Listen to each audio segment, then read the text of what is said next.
Reasons. Firstly, they haven't been able to get their full-strength team on the park. There's been some significant key players missing, and even Mark Prosciutto, who has played, has not been completely fit. Secondly, they played some pretty good teams in Sydney, Melbourne and Port Adelaide. And thirdly, they just haven't got their forward line structure right, and their delivery to the forward line hasn't been good enough at the moment. Well, the senior players' form hasn't been too bad. I know Nigel Smart copped a little bit of flack this week from some quarters, but even then I thought his effort and his as an endeavour was pretty good, even if his execution wasn't completely exact. Probably they need more of their better players back, which gives them a chance. Like against Carlton today, they have probably their best lineup of the year available to play. So the Crows getting ready to come out through their banner and onto Optus Oval. And Graham Corns mentioned that some of the stars are back today. Darren Jarman, of course, who played along the half-back line in the Ansett Cup, and also Kane Johnson. Yeah, looking at the side there, Hutto, at the moment, it's probably fair to say there'd be 9 to 10 premiership players in that side. I just feel, looking at last week's game, if they can start playing with a bit of spirit and a bit of passion, they've got the experienced players in that side. Big job from Matthew Clark, particularly in that ruck. Prosciutto's got to, probably work a bit harder. Then again, Graham Corns did say he's been carrying injury as well. Well, Nigel Smart, he's been one of the men that have been under the spotlight. We heard Graham Corns talk about him. Benke, we saw in the foreground there. He's back. Last time these two sides met was at Optus Oval. Carlton last year in round 15 won by 24 points, and they've got a 12-3 record against the Crows. We'll see what happens after the break when we come back for the bounce of the ball. Hello, Sip and Save. Can you just see if there's a blue Barina out the front, please? Thanks. Shout opens June 21, Festival Theatre. Yeah. Tickets on sale now. Book at Bass. Jack Horner on the Corner is the home of antiques and second-hand furniture. 1,200 square metres of interesting antique furniture and items to suit all budgets. Antiques are an investment, an increase in value, not decrease. With interest-free terms for 12 months, that makes good sense. You can find everything you're looking for amongst the massive range of interesting goods, small to large, old to not so old. So if you want some fun while you're shopping, come into Jack Horner today. Ah, new Magna. Looks great, but I mean, what else has it got? Well, it's got a big 3.5-litre V6. Yeah, but besides having the big V6 and looking great, what else has it got? Well, it has the V6, but with the economy of a 4. All right, but besides the big V6 with the economy of a 4 and looking great, what else has it got? It's the only Australian-built car exported to the United States. Yeah? Okay, but besides being the only Australian-built car exported to the United States and the big V6... On Today Tonight, Adelaide's finance guru. But is he really? If you're not in control of money, then it'll be in control of you. Selling pocket money kits to children, giving expert advice. Earn more than they spend. While his other business has gone broke. If you've got nothing to hide, mate, stand here. Owing mums and dads more than $1 million. We don't have any money in the bank, we're broke. Plus the fast food junkie. Food was my friend. Over 10,000 calories every night. Diets don't work. Now Julie kicks the habit how she did it. Next week on Today Tonight. Back towards Bond, Modra, pumped off it again. Jarman, around the corner goes Jarman, a brilliant goal. Well, I wonder whether Darren Jarman can repeat that this afternoon. That was the last time Adelaide defeated Prosciutto, and Craig Bradley with the toss here at Optus Oval. Very different conditions to what we saw, though, back in 1997 at Football Park. Rain coming down. Kevin Bartlett joins me this afternoon. Good afternoon, KB. I think winter's just about here. And also to the Hawk. It's very, very dark, very blowy, very cold conditions. But we did see last week the Blues were so hot against the Bombers. They got the 3 champs back today in Silvani and Kudafides back in the side and Bradley. Well, there's a little bit of lightning threatening around as well. And the weather certainly has followed Dipper. Last night it was raining and he was at the SCG. And it's here at Optus Oval. And the courageous Dipper, where is he? In the stand. Well, I must with all my friends here, the Carlton coaching group. Look at this, my beer, eh? The most wanted man in Australia is trying to hide from me here. But a cup of coffee, mate, I'm not sitting the boundary for nobody today. I got absolutely drenched last night. And you mentioned Hutto, it's cold, it's miserable, it's dark. Well, that was last night. But also here today, I don't know if they got lights here, but if they have, would you put them on? It is absolutely Very spooky out here at the moment. And as I just spoke then, the lightning's coming over. So I'm sitting back. Don't worry, I can see everything from here. Dougie, stop it. Dipper, what's the interchange bench, mate, for both sides at the moment? Well, you know what they are. Who's on the bench? Good on you, boys. Right there, mate. Thanks, Dipper. Well, there's the interchange bench. We'll have to do it without Dipper for this afternoon. Still a pretty healthy crowd in here at Optus Oval. We saw Michael Mansfield play his 200th last week. Thunder in the background. We had that scenario a year or so ago, didn't we, at Football Park, when it got dangerous. Yes, KB, there was plenty of lightning, yes. KB, is there a rule if there's electrical storm, what happens? Because there's absolutely... Well, the umpire, yes, the umpire is always in charge, Dipper, and if he felt that players were in danger, he could take a break. KB's on the rules committee. He'll look after it. Carlton and Adelaide underway at Optus Oval with Porter and Clark doing battle. McLeod's going to have a big role this afternoon. Free kick. No, the umpire's going to bring it back. Originally played advantage, but Ratton to take it.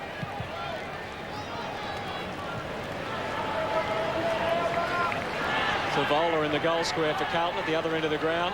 Blues starting to move that way. This is Dean Rice. A lot of players bunching at half forward. Good lead. Good strong mark from Porter, who has shown the ability to push forward. Big job for Matthew Clark this afternoon. Long down looking for Favola. Whitnell late on the scene. Jarman starting in defence. Free kick to Whitnell. Had to be. Had to be. Pulled off the ball. I reckon Whitnell's in trouble too, boys. I reckon he's done his shoulder. He's not looking well. Well, you get the feeling from what we've seen so far that the Crows are going to be full of aggression this afternoon. And maybe Whitnell is in the gun. Well, it was against Mark Rashudo on that occasion, KB, and Hutto there. Just seeing Darren Jum, looks like he's playing as a half-back flanker. We saw him in that role, I think, against the Western Bulldogs in an Ansett Cup game. So Best on ground. Well. He was very good, wasn't he? Before he got injured as well. Well, it is very noisy here at Optus Oval, not just from the crowd.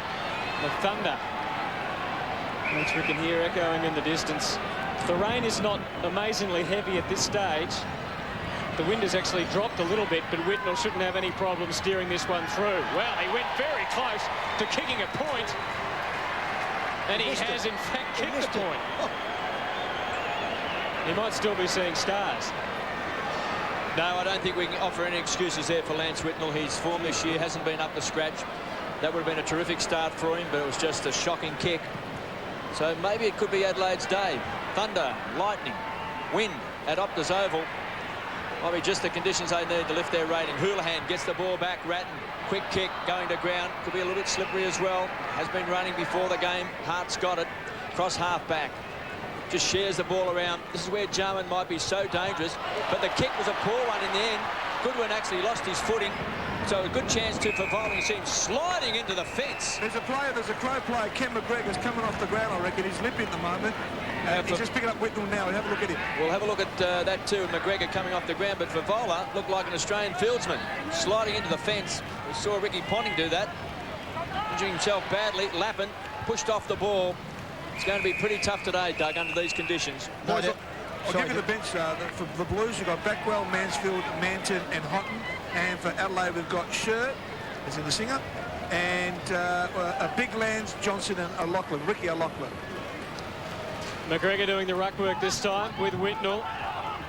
Houlihan shown his class and shows it straight away by kicking the goal.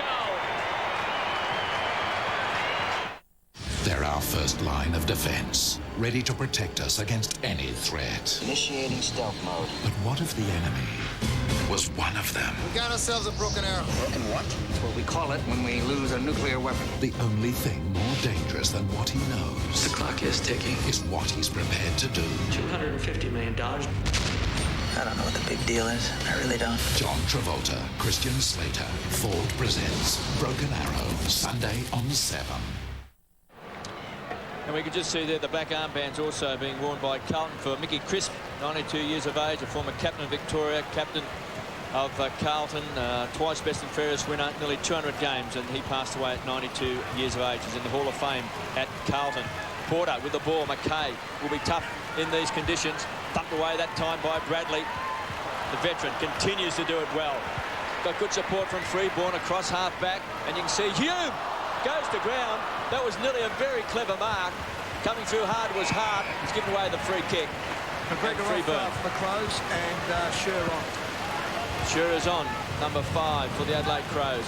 This young man still making his way in the game. Freeborn, one of those unsung heroes for the Blues last week. Measured kick towards the half-forward line, the big fist away. You can see the rain tumbling down. It's going to be very difficult to mark the ball. And already we've seen a lot of players slipping and sliding. Maybe they got the rubbers on.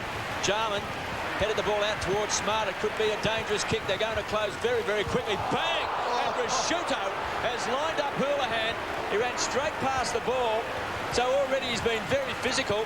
There's been a lot of talk during the week that Risciuto hasn't been getting on well with Gary Ayres. That's been refuted by the Crows, so he's starting to flex the muscles today. No mark is a certainty today. Rice had that in his hands, couldn't take it. That's not unusual under these conditions. And we've got a boundary throw. Now look at Risciuto, straight past the ball and crunch.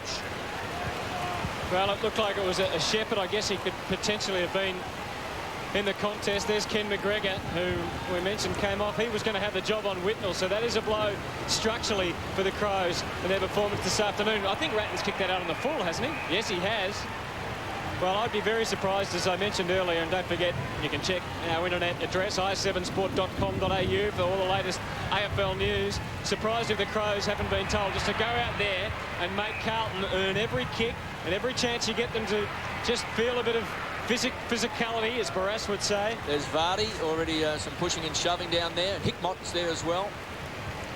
Well, I think, boys, the thing that lacked in their play last week, a bit of spirit, a bit of passion with the Adelaide Crows. And what we've seen so far, led by Mark Risciuto, has been hard at the ball. Another interesting thing here, we've got Anthony Koutafidis. He's playing at full back, picking up Matthew Robran. So it's Dean Rice. Goes for Whitnell.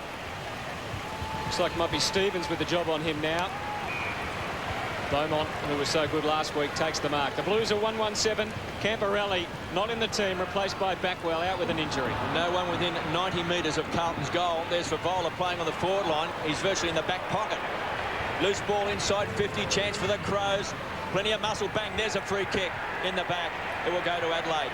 I think Scotty Welsh will take the free kick. Risciuto again was involved in a hip and shoulder in that passage of play, so he really is throwing his weight around. He kicked 47 goals last year's debut year for the Crows. He's there to be a goal kicker. And they have been using plenty of muscle. Not frightened to mix it with the Carlton side here today. And you can see Beaumont looked like he wanted to line someone up. And Hickmott giving away the free kick. Welsh. Not an easy kick. Greasy surface. He'll be shooting from right on 50. The breeze has started to drop a bit with the rain. Welsh, good distance, big kick. That's a great goal.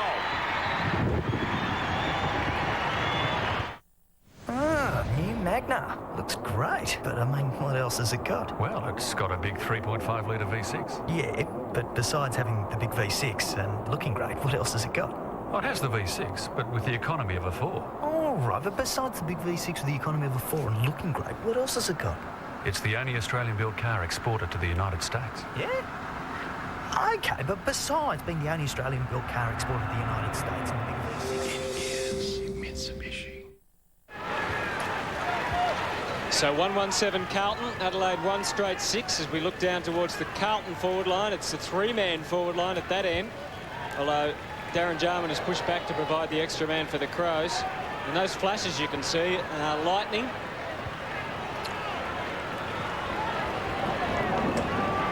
Umpire waiting. I think we've had a bit of a blowout here, Hutto. He's waiting for the light, but the light's blown as well.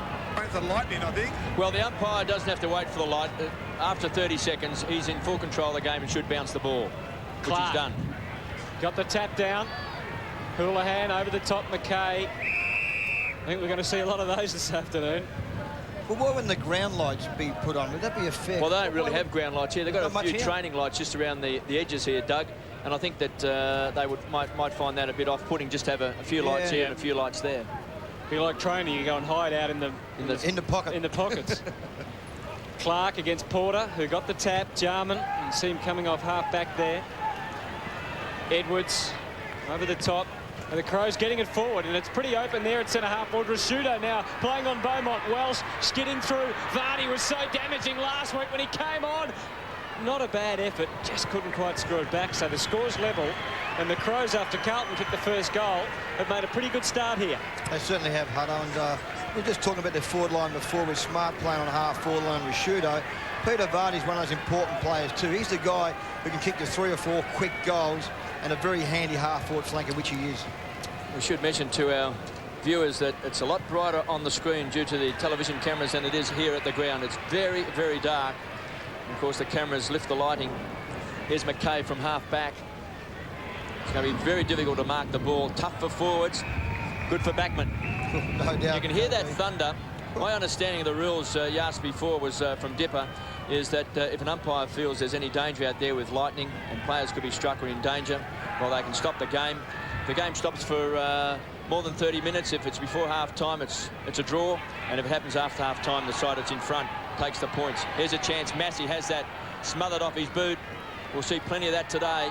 Tyson Edwards at the bottom of that pack. Hickmott does well, rugby style, forces the ball forward. Great tackle that time. And the tackler, very good. And we see Stevens there, gets up with the ball. That came from Hickmott. So it's a ball up on the edge of the centre square. It's 7 points apiece. Even our time clock is not working up here, so we're having a lot of trouble with the storm. We had a light blowing. Lappin slides, kicked off the ground. It was clever play. And again, the Crows forced the ball forward. And look at that lightning just flashing across the ground.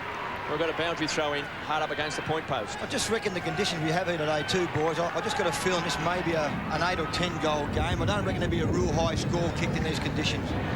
We might all be packing up going home soon. Listen to that. That is frightening. That is spooky. You're telling me, Doug. Clark got the tap, Bickley, McKay, and the boundary line is certainly going to be the friend of the defenders this afternoon. I wonder if we're going to see any deliberate out of bounds is called this afternoon. That's the way to watch it. They're happy. Bring your own grandstand. So Clark has pushed forward here to battle with Porter. McKay, he'll take it over again.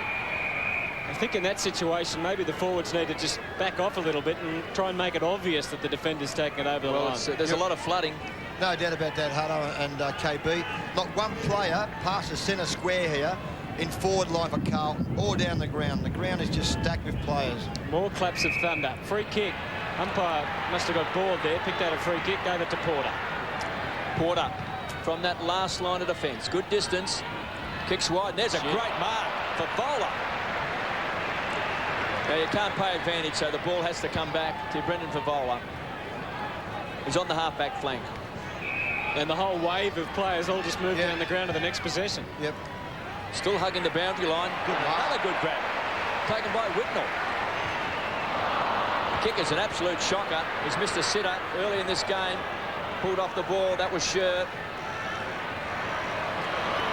Chance. Houlihan feeds the ball out. McLeod. The run comes from Robran. Kicks the ball back towards the edge of the centre square. Welsh goes up with those long arms. Now Jarman is down. He got a knee. Not a good sign for the Crows. A test of strength. Vardy pulls his opponent off the ball and kicks a goal.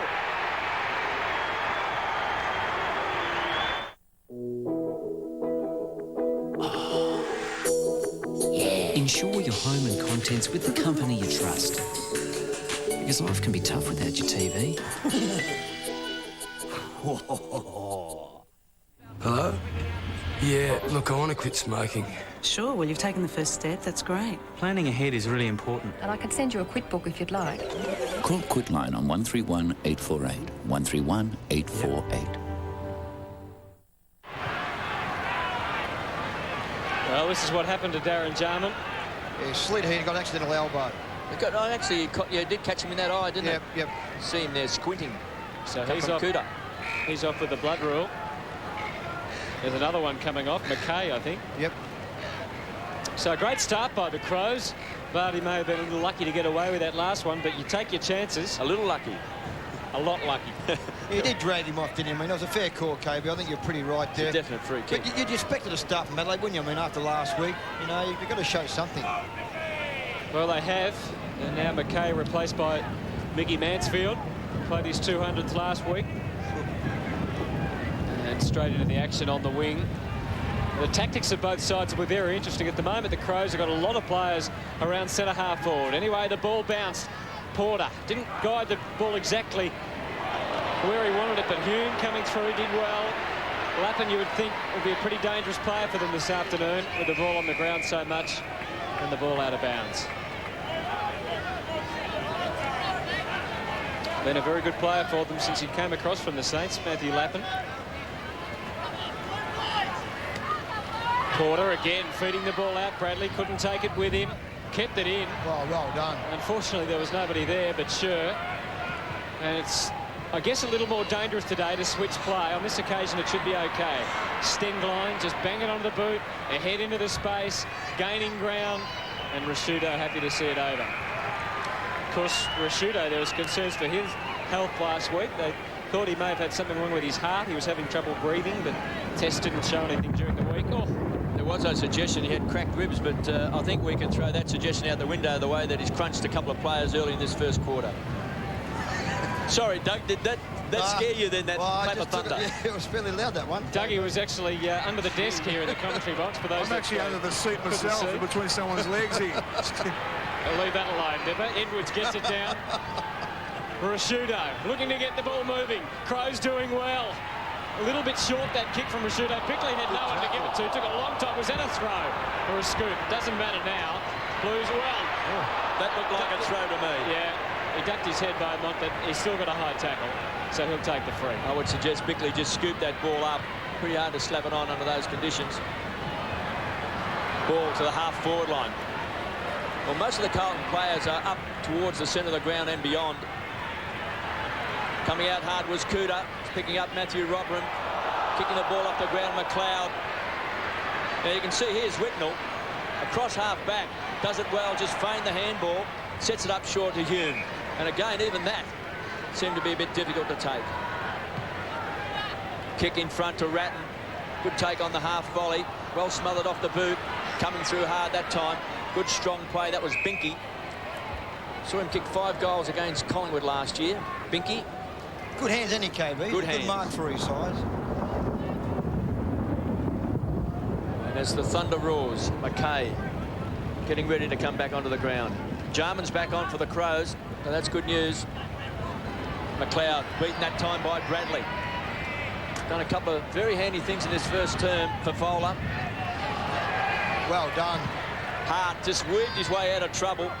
Belts the ball back towards centre-half forward. Silvani came out. That's a wild hand pass by Hickmott. It was a clever play also by Bickley. Tried to get his boot to the ball under these conditions. That's the name of the game. Silvani tumbles it forward. It's been taken by Ben Hart.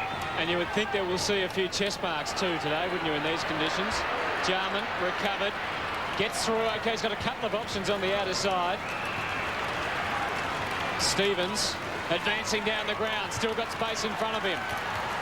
Goes long, but it's all Carlton there. Stenglein did well to make a contest.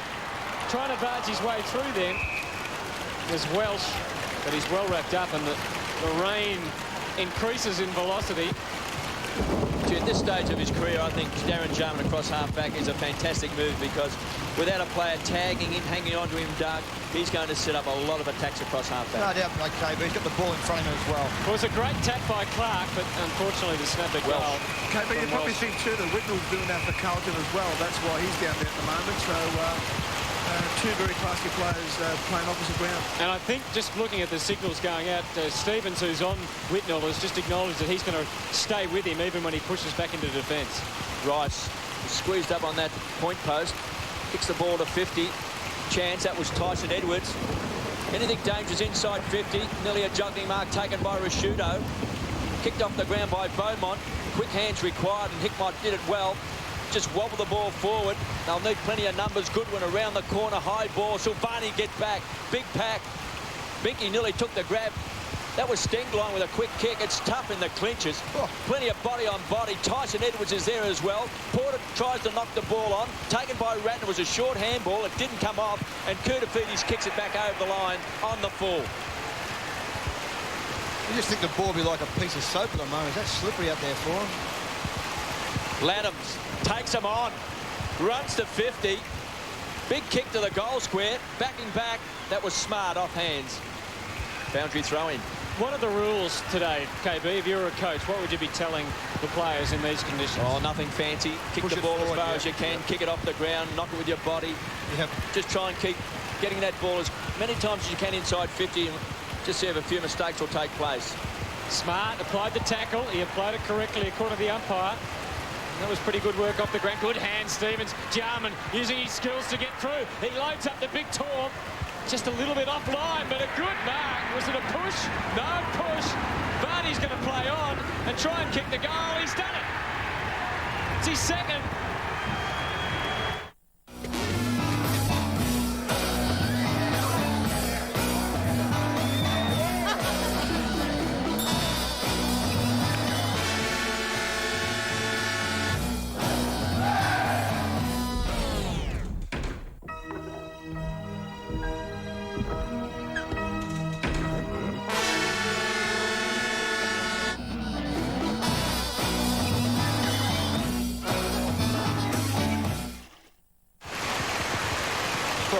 Well, the Crows are having a red-hot go at Carlton. They lead 19 points to 7. They've been very physical. It was set up by Rashudo in that first quarter, and early in this first quarter, there's Porter who was caught high. Should have been paid a free kick. And Darren Jarman is virtually loose across half-back because Carlton's pushed all of its players up the ground. Laddams, again, a quick kick to centre-half forward. Chance now for the Crows. That was Binky, pumped the ball forward. Koutafidis should be happy to see this go over the line so they can set up and start all again. Well, Kev, he'd be the last player you want loose if you're an opposition coach when you have Darren Jarman loose on the half-back flank. You just watch today, even in these conditions, being so wet, which it is, just watch how well he does use the ball by foot. He's a brilliant player. 12-4. We saw those figures inside 50 for the Crows. Under these conditions, sooner or later, you'll get a score. Wouldn't think this would be a high-scoring game. Carlton, quick hands. McKay bundled off the ball. Good play by Freeborn. Caught high was Rashudo, and he'll take the free kick. Now, he's upset a few Carlton players already, Mark Rashudo. He has set the scene here at Optus Oval. And this will be a pretty handy lead, Doug. Oh, no doubt, KB, about that. I know we've touched on it a couple of times, and you said he has set this up. By the thing is, he's been hard at the ball. He runs straight at the football, and today we've seen him play on a half-forward flank so far today. Well, this will stretch it to 3 goals. It's on a 45-degree angle. There's Gary Ayres in Melbourne. The suggestion is he's under a lot of pressure. Spoke to John Reid yesterday, the football manager for the Crows. He said it's absolute rubbish. It's a beat-up by the press, particularly the Melbourne press. Rashudo from 45 metres out. Great. That's a captain's goal.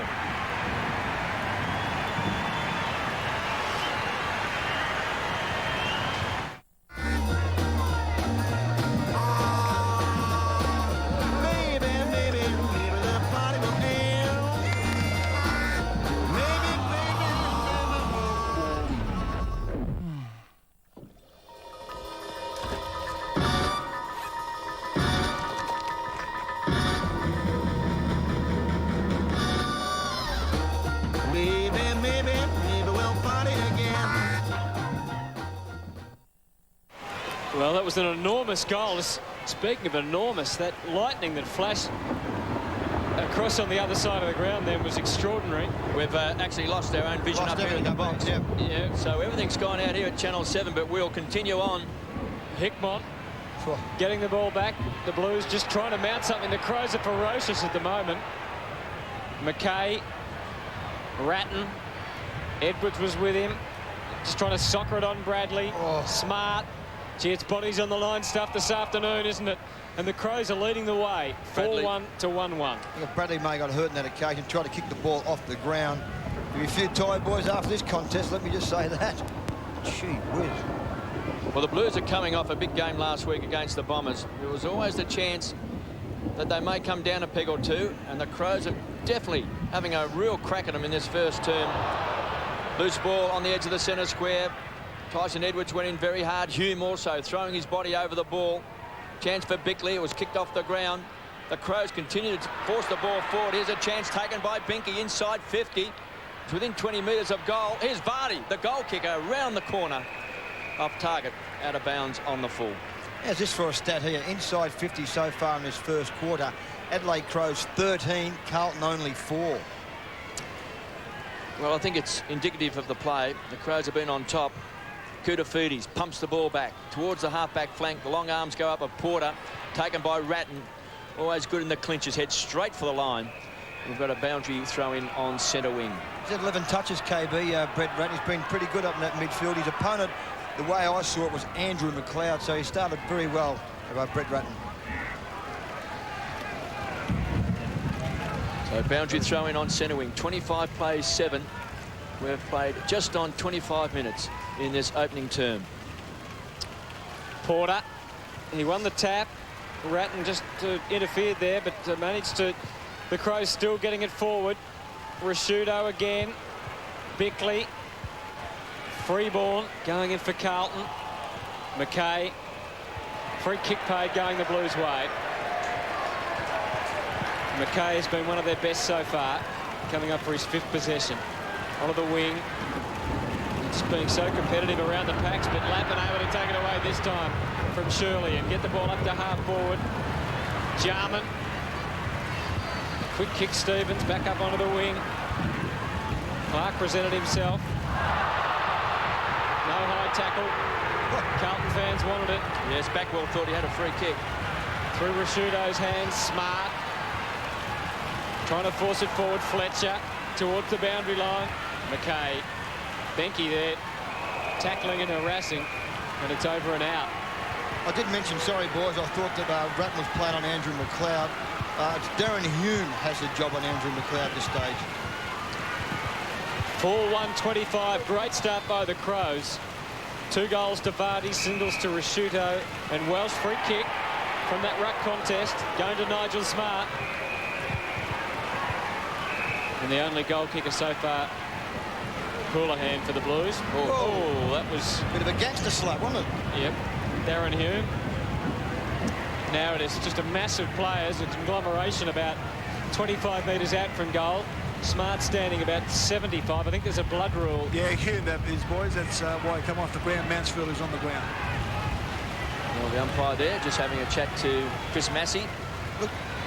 That Backwell coming off, is it? Oh, yeah, no, that's Houlihan, isn't it? That's Houlihan. Houlihan. Is it Houlihan or no, he's got long sleeves, hasn't he? Okay, yes, yeah. It is Backwell. Yeah. We should mention that he's come into the side replacing Camporelli. Well, Smart also takes them on and will land this one in the square. Porter and Silvani both up to spoil. And conceded a behind by Koutafidis. And Adelaide continue to advance on the scoreboard. 4-2 to 1-1. Bradley to bring the ball back into play. 27 minutes gone in this first quarter. 26 plays 7, 4-2 to 1-1. Got one player, boys, inside 50 for Carlton, all down the ground. Game seems to be played on the Adelaide forward line. Porter. Any mark overhead today is good. There's the run of McKay. Thumps the ball back towards centre half forward. Getting back. Mansfield, fresh man on the ground. Keen to do well. Houlihan has already kicked the opening goal for the Blues. It's on 50. Forced forward by Lappin. Houlihan sets it up. McKay dragged to the ground. Loose ball. Good play. Taken away by Shirley and just thumps the ball back towards the edge of the centre square. The race is on. Goodwin, the best and fairest winner with clean hands. Really fumbles. Stickland got a touch of the fumbles. Did well. Good presence of mind. Booted it off the ground. Welsh was the tackler on Silvani. Rice tries to set it up. Short. Poor option. Clark couldn't take it. Hickmott keeps the ball alive. Porter back to Hickmott. Pulled off the ball. He may have hurt his knee there. Then crunches it and hits Jarman. Like that, it wasn't Jarman. That was Tyson Edwards. Yeah. So that should have been a free kick. That has been missed. You can't do that, KB. That's definitely a free kick to Tyson Edwards on an occasion against. There's a bit of feeling between these two sides. Let's have a look here. We see there it is. Hickmott just straight at Tyson Edwards. So there's a ball up at centre half forward.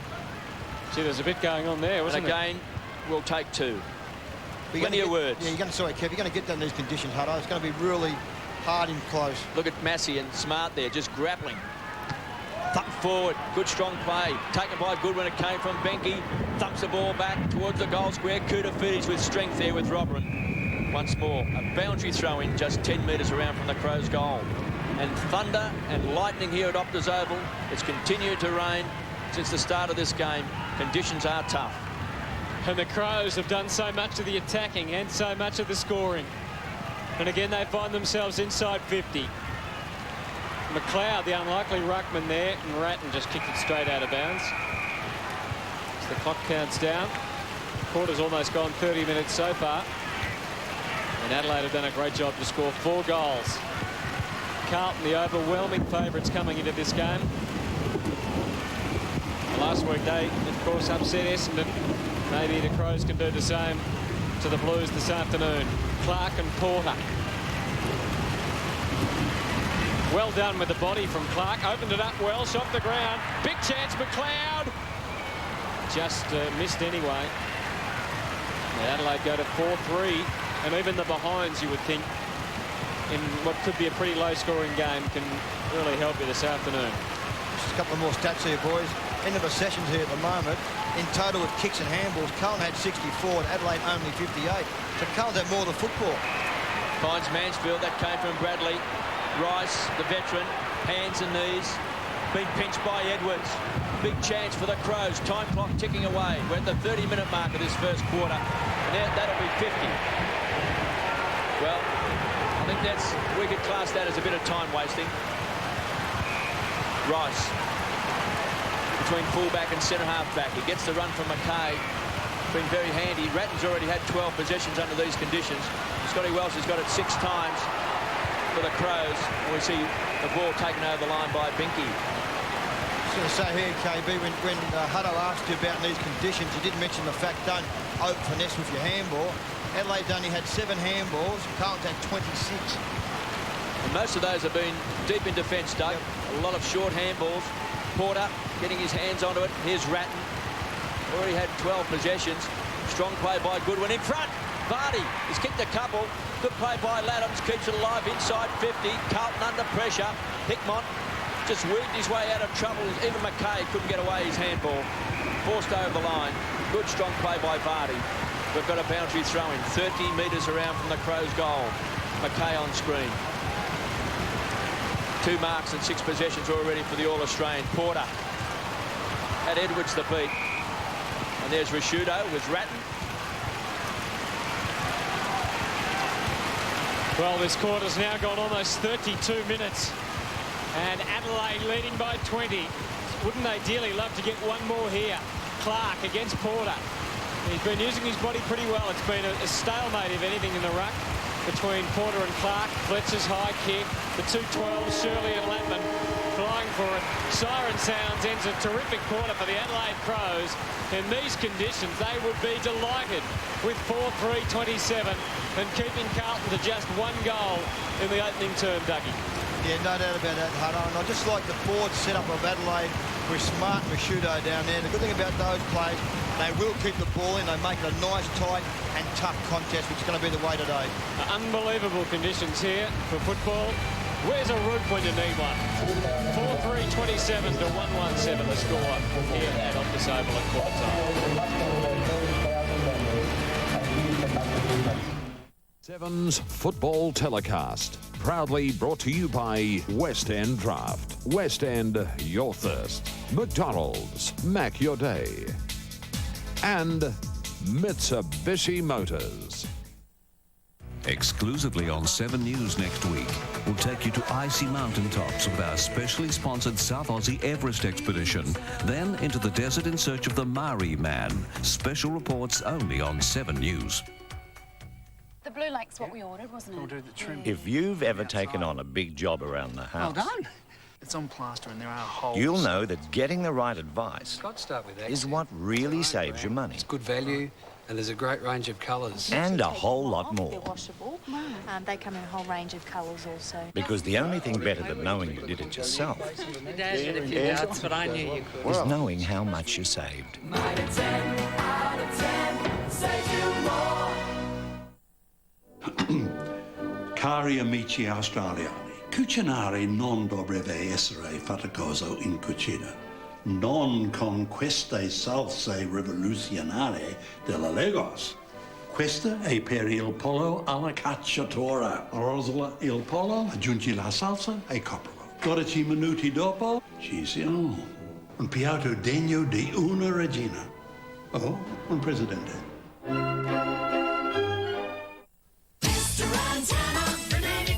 Faster than a speeding comet, able to leap onto house roofs from a single ladder. Australia's own superhero, Mr. Antenna. More powerful TV reception than you imagined from only $95, depending on signal strength. Today's super deal, Antenna, 3-year warranty, free video and TV tuning, all from $95 fully installed. Mr. Antenna, today's superhero for the new millennium. Call 13 11 49. Mr. Antenna, the name you can trust. Life is all about choice. You choose what you want to be, who you want to be with, and what you want to eat. And when it comes to chicken burgers, the choice is yours. The Colonel's Choice Fillet Burger from KFC. The original and the best. Taste that secret recipe of those famous 11 herbs and spices in every bite. The choice is yours. Sometimes you need to protect yourself and your assets from forces beyond your control, so it's important to choose a cover that's right for you. At Patrick Whelan Investments, we've been helping South Australians for more than 20 years with insurance for all things great and small. The Lounge Sale. Be advised, don't buy any lounge suite until you see South Australia's largest lounge specialist, or you'll definitely pay too much. Up to 50% off and interest-free terms. But hurry, you better be quick. Discount Lounge Centre, Ranella, Parafield and Keswick. Besides being the only Australian-built car exported to the United States, having a big V6 with the economy of a 4 and looking great, what else has Magna got? Well, you can get factory-backed LPG conversion. Yeah, but besides factory-backed LPG conversion, being the only Australian-built car exported to the United States, having the big V6 with the economy of a 4 and looking great, what else has Magna got? It's got the best towing in its class. Aside from towing, LPG conversion being the only Australian-built car Is Mitsubishi. Monday, the question the world wants answered. When's the last time somebody told you to diet? I don't think that we need to get personal. Ali gets heavy. My butt is not big. Monday, 8:30 on 7. Well, believe it or not, those buildings are not that far away in the city here in Melbourne, but shrouded in the rain and the mist and the lightning and the thunder that's surrounded Optus Oval. But the Crows are making all the noise. They're 4-3-27, leading Carlton 1-1-7. Vardy has kicked 2 in the opening quarter. The AFL, in association with its premier partner, Carlton and United, proudly presents the 2001 Premiership season. Mark Rasciuto certainly led the way in the first quarter when it came to getting physical against the Blues, putting the pressure there, particularly on Ryan Houlihan.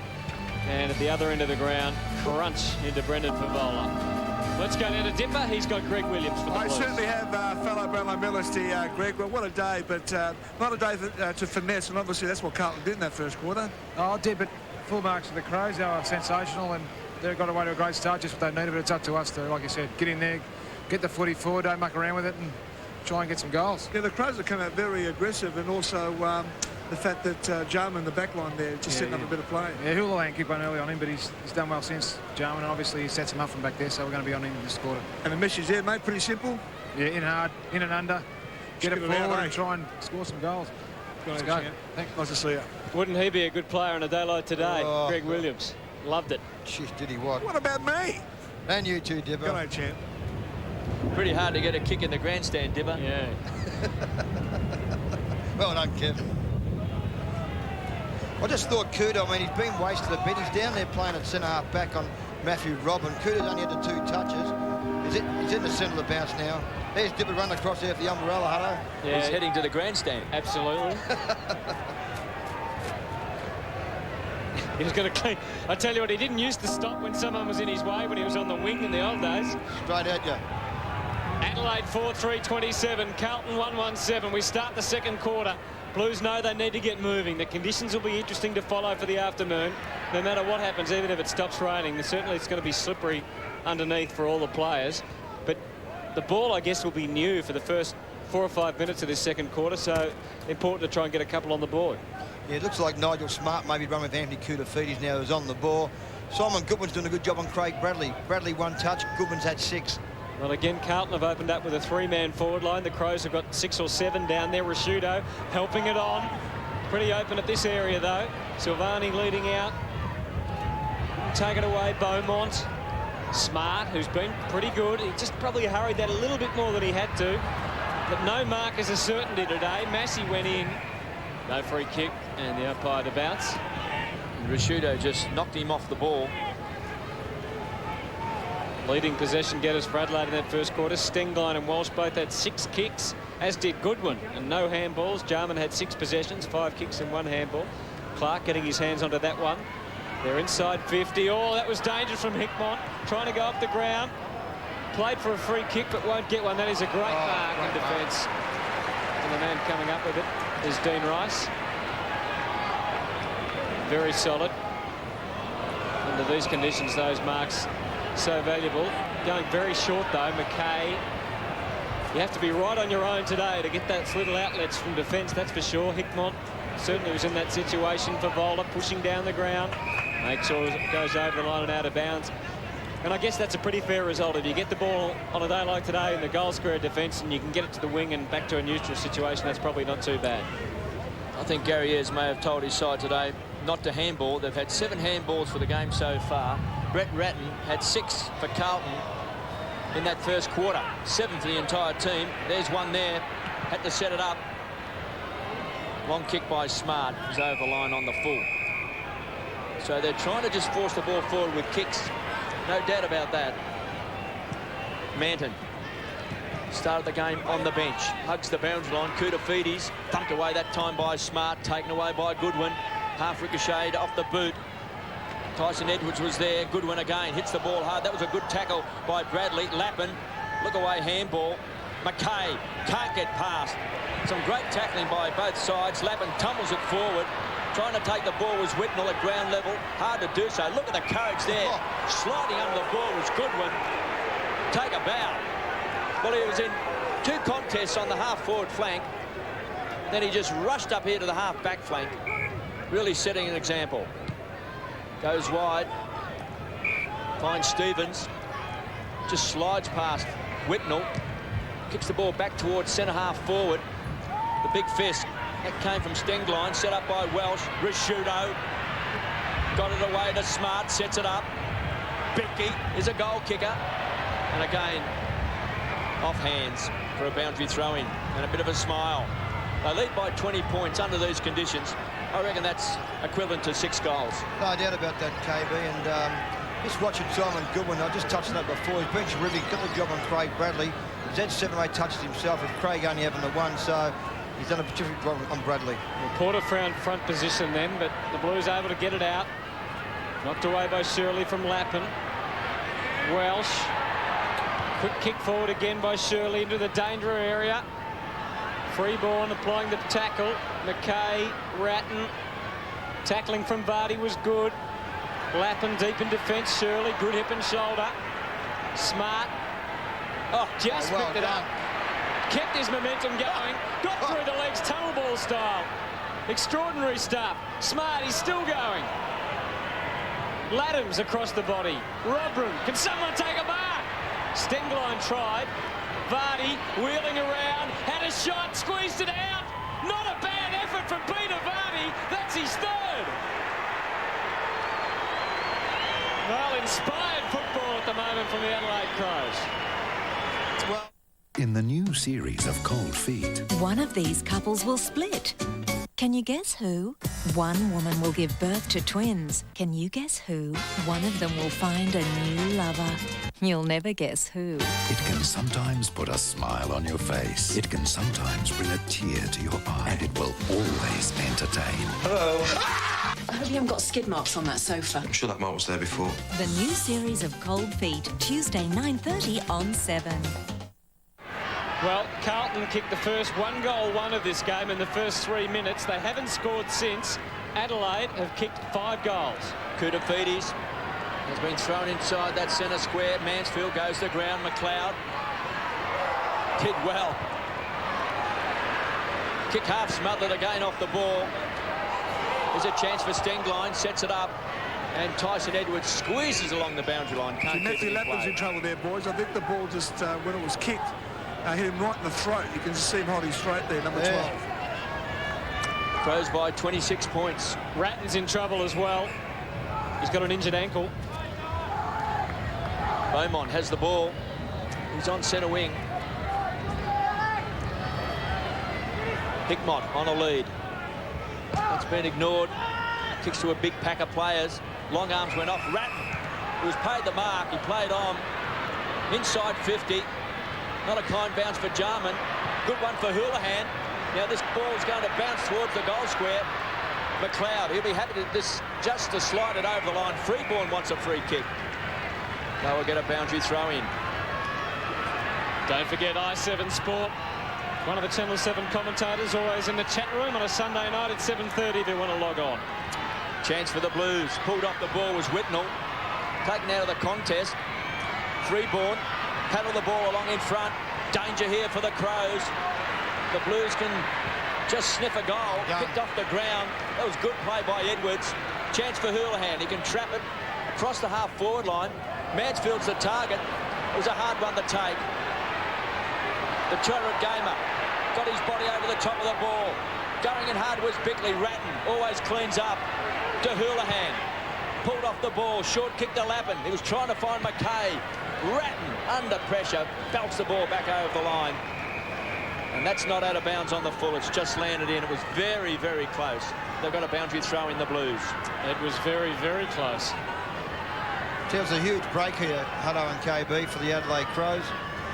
Terrific start for them.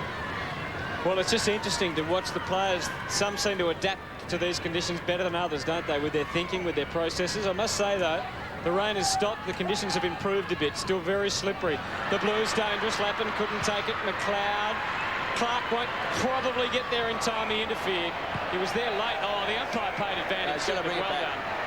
Yeah, very used to common sense on that occasion. Mansfield didn't know he had the advantage. Well, he's paid the mark. That's why he hasn't... Well, it shouldn't have been a mark, and in fact... Free kick. No, I think he paid the free kick. Yep.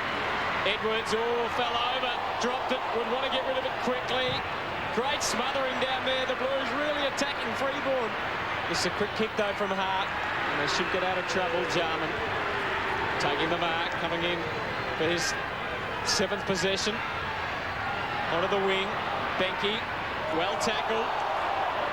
Good work from Hickmott, Massey, Hume, standing start. Trying to get a man at centre half forward. Whitnell couldn't take it. Crows away. Edwards, beautiful kick into the middle of the ground. Bickley using the handball. Now they're really deep into attack. It's an open forward line. Mark spilt down there by Rice. Robran, oh, he was clear just for a moment and probably didn't know it. Welsh swung around, used the momentum to get boot to ball. And just missed it. Slides through from behind. We just get a feeling that Carlton over the last 2 or 3 minutes certainly have lifted their work rate without scoring a goal. But when it happens to you, the side can go forward and kick a goal and punish you. Well, it's a lot brighter, although there's still lightning over the city buildings. But at least we can see the buildings now. Couldn't see them at quarter time. The Blues trying to drag back this 27-point deficit. Jarman to the half-forward line. Bickley, he's got McKay to beat, just pushed him off the contest. Hume tries to keep the ball alive. Porter, hard up on the boundary line. May have copped one high. Taken by Vardy. This time it's being marked by Hickmott. He's at half-back. 5-4-34 the Crows. The Blues are 1-1-7. Hickmott belts the ball back towards centre wing. Pack of players. That man again, Jarman at the back of the pack. There's a good grab. Hickmott on the stretch to Massey. Well, they're just hugging that boundary line, Doug. Yep. Thought that could have been a transfer of play from that contest, but Ratton, very strong overhead. He's been a big ball winner. He's had it 15 times to the half-forward line. Lappin couldn't take the mark. Hands and knees, Stevens gets it out to Tyson Edwards, who's quick. Very, very quick Tyson Edwards. Half-forward line. Bickley tried to take a one-hander. It was a second effort back to Risciuto, a high ball. It's one for the Braves. Stengline couldn't take it. Massey puts the tackle on Welsh. Have a look at it in close. Tough bodies over the ball. And Hickmott at the bottom of that pack. Welsh is there as well. And they'll ball it up 40 metres out from the Crows' goal. I think you called it right, KB, at the moment. with the pressure the Adelaide Crows have put on Carlton, they seem to be going nice and wide. They're still going to come there. Silvani looks like he's a big crook at the moment. You're going to come down the corridor still, particularly when you're 27-odd points down. Well, interesting with Silvani. Was that just a bit of cramp and a stomach soreness, or was it something more? Hickmott put his body on the line that time. Caught one. No free kick. McKay cleared it towards the line, and Manton pursuing it. He'll take it out. Oh, gee. Takes a risk by kicking it on that occasion. Well, just holding sort of the upper groin area there, Silvani. I just think he's taking a couple of deep breaths there, boys. Yeah, a bit winded, Dipper. You would too, Dougie. Absolutely. Porter and Clark playing ring-a-ring-a-rosy there to try and get front position. Clark won the battle. Ratton won the footy. Mansfield didn't have a right foot to get it onto. Hume backed up pretty well. Hart coming through with Goodwin, charging for the Crows. Just run around at Goodwin, but he got the ball beautifully to Hart. And these conditions have noticeably improved. Oh, Welsh just couldn't hang on to it. And he couldn't get his handball exactly where he wanted. Rashudo, Benke, Ratton always on the bottom of the packs. Quick work from Hart, getting it to full forward. Vardy's been so dangerous, but Manton chopping this one up takes the mark. Last line of defence, Glenn Manton. Crows by 27 points. We've played just on 12 minutes of this second term. Manton stands and delivers wide. Pushed off the contest. Edwards sets it up. Stenglein, you can see a number of players just losing their footing. And Koutafidis cuts it off at centre-half back. Kuda started in the last line of defence. He was picking up Robrin in that first quarter. He's had it 5 times in this second term. Over the line, boundary throw in. No free kick there against Matthew Allen, and that was fine. He punched the ball away. Once again, we see here Carlton going wide from their back line. They've got to start coming down the corridor. They've got to start taking a few risks, a few chances. Between the wing and half-forward line for the Crows. Smart doing the ruck work. Hume kicked it off the ground, did well. Hard to really get any purchase on the ball whatsoever. Stevens. Again, we see the ball over the line for a toss back in.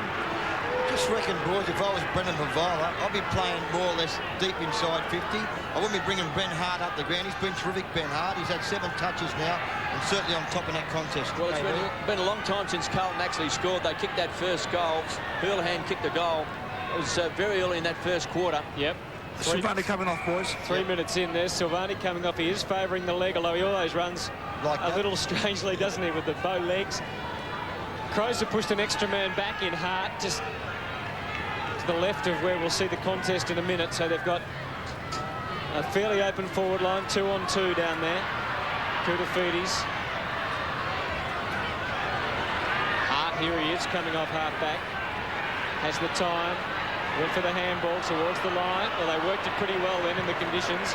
Laddens bombing it onto the wing. These two have been going at it all afternoon. Porter and Clark having a big wrestle. Whitnell's handball was terrific. Ratton. Well, in the conditions, that was a superb kick. Hume. Looks like he wants to unload. Well, missed kick. Bradley hasn't really been able to get into it this afternoon. One kick. McKay has been pretty good. 10th possession for McKay. Beaumont was flat-footed, late on the scene, making a good spoil with Sure. Now they're going forward. Mansfield just unloading. Bouncing kick. Jarman playing in front of Houlihan. Applied a good tackle. Freeboard also well tackled. Hart coming charging through. Hotting up at centre half forward for Carlton. A real battle for it. Clearing kick was all right. Stendos, in fact, it was terrific because Rashudo can carry it to half forward. Unfortunately, couldn't get the carry with his kick. It got through. Benke allowed Welsh in. The handball, McLeod was perhaps a little bit too clever with the kick. Numbers with Adelaide, but great defence from Manton. Stood tall off the ground. Hickmott on the rebound. Suddenly there is some rebound footy as the conditions improving. Edwards and Ratton. Ratton getting to the front. Did well. Got the handball clear. Now Hickmott again, who followed up his earlier work. Smothered and the ball out of bounds. And the battle at the moment is being won by the Adelaide Crows. We're more than midway through the second quarter and they are holding on to this lead. Just trying to work out here, Hutto and KB. It looks like now that Brendan Bavola is playing deep in the back line, picked up Scott Welsh. I'm just trying to work out who Ben Hart's playing on. I think Ben Hart might be on Trent Houghton at this stage. And Whitnell is off the ground as well, so Silvani and Whitnell off. Colbert comes on for the Blues. Lance Whitnell.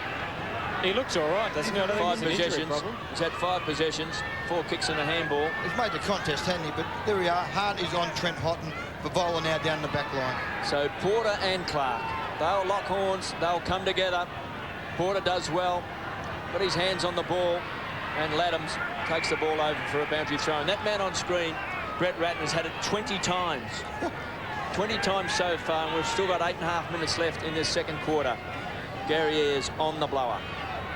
He'd be very happy with what he's seen so far today. He's been under a lot of pressure, so is his side.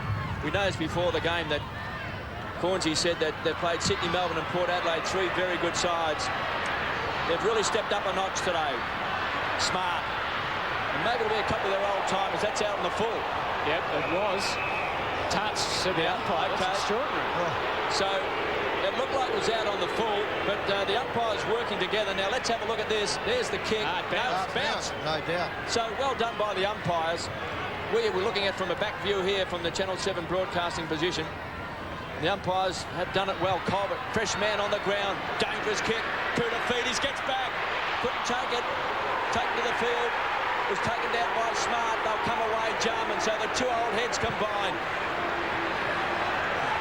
Huge roar goes around the ground. Crow supporters in full voice here at Optus Oval. They're sensing an upset. Beaumont goes short, finds Houlihan. He gets the go on. Colbert says kick it long. He looks for Cooter. He needs a kind bounce. Cooter can't pick the ball up. Hickmont. Good shepherding. Cooter kick wobbles into the goal square. And guess who? It was touched off the boot. It was touched off the boot, I think, Doug. Taken by Jarman. He was caught in 2 minds. Hawk kicks a goal!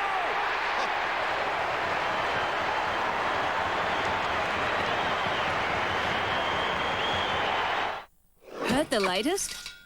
Word is that with McDonald's Hot Goss Cool Wrap deal, every time you purchase a chicken salad McWrap, you get this week's New Idea magazine.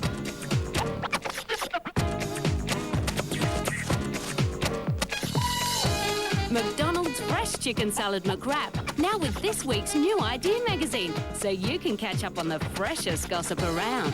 Hurry! The Hot Goss Cool Wrap deal is on for a limited time only. So the Blues get their first goal, their first score, since 3 minutes into the first quarter. And it comes from Trent Houghton. A mistake, an unfortunate set of circumstances for the Crows, but Jarman being taken off, or he's got blood. 5-4 to 2-1. Porter. Ratton has had 20 possessions, would you believe? These conditions certainly made for him. Free ball. The Blues suddenly with a bit of spring in the step. Stenglein at centre half back. Hickmont over the top. Lappin is lurking. So is Houlihan. Bodies on the line again. Lappin. You get the feeling that Houlihan is going to be a favourite here at Optus Oval in years to come. No doubt about that, Hutto. I'm just watching now. Anthony Koutafidis has gone the full forward, followed by Nigel Smart. I don't mind that move. One-on-one, a lot of room. Koutafidis versus Smart. Well, Smart got stitched up by Wanganeen early in last week's showdown before moving forward and showing a bit. He had an article written about him during the week in Adelaide, and the Adelaide Advertiser suggesting that it's just about time for him to give the game away. You see there Silvani back with Peter Schockman, the fitness advisor for the Blues. Whitnell, we can see also still sitting on the interchange bench. Houlihan again involved. Here's the 2 we were talking about. Smart and Koutafidis. Smart, well, he didn't quite win the battle then. He got the ball forward, but not out of the danger area. Colbert well tackled by a Hart. Here's Koutafidis, stayed in the contest. That time he's run down with numbers. Free kick. Laddams certainly made sure the umpire saw it, but he did it well. Crowd don't agree. Chris Laddams moving it on after taking that free kick. He certainly was held without it for a moment. Crows have got it to the wing. This is Ben Hart, who's been good. 8 possessions, taken 3 marks. Sure. Probing kick, well inside 50. Good spoil from Benke to bring it to ground. Welsh off the ground. It's still in a dangerous area. McKay didn't try and pick it up. It actually went backwards, though. Rice, well done by Rodman to provide a contest. Charging through Manton. Vardy right there with him all the way. Support from McKay was good. The Blues suddenly have got it on the wing with a dangerous Ratton. Found a man, but Manton fumbled it. It's over the line. Vardy held on, which was pretty silly because the ball was already out of bounds. And he'll be probably annoyed with himself. Manton demanding it. Let's have a look. Unnecessary from Peter Vardy. Yep. Manton unloading it to half forward. Smart playing in front of Koutafidis. Edwards, and it's out of bounds. Silvani about to come back on for the Blues. Just talking there, Hutto, about Tyson Edwards now. He's got the job on Brett Ratton. Edwards has had 11 touches, been pretty good. We just saw Ratton's had Craig 21, Bradley. Dougie. We just saw Craig Bradley. He's had one. Yeah. One kick for Craig Bradley. His partner in crime, Brett Ratton, has had it 21 times. So whether Bradley is fit, he was out of the side last week against the Bombers. Colbert kicks the ball off the ground. The race is on. They're going to come from all points of the compass. Good body work. Ben Hart did well. McLeod, it was a hurried kick, puts it over the line. The amount of space McLeod just took up there, he just brought him in, didn't he? This is quick. Ben Hart took out 2 players then on the way just to give that room for McLeod. Well, this is about as physical I've seen the Crows for a long time, Doug. No doubt about that, KB. And you've got to be physical under these conditions. It's not a place for faint hearts.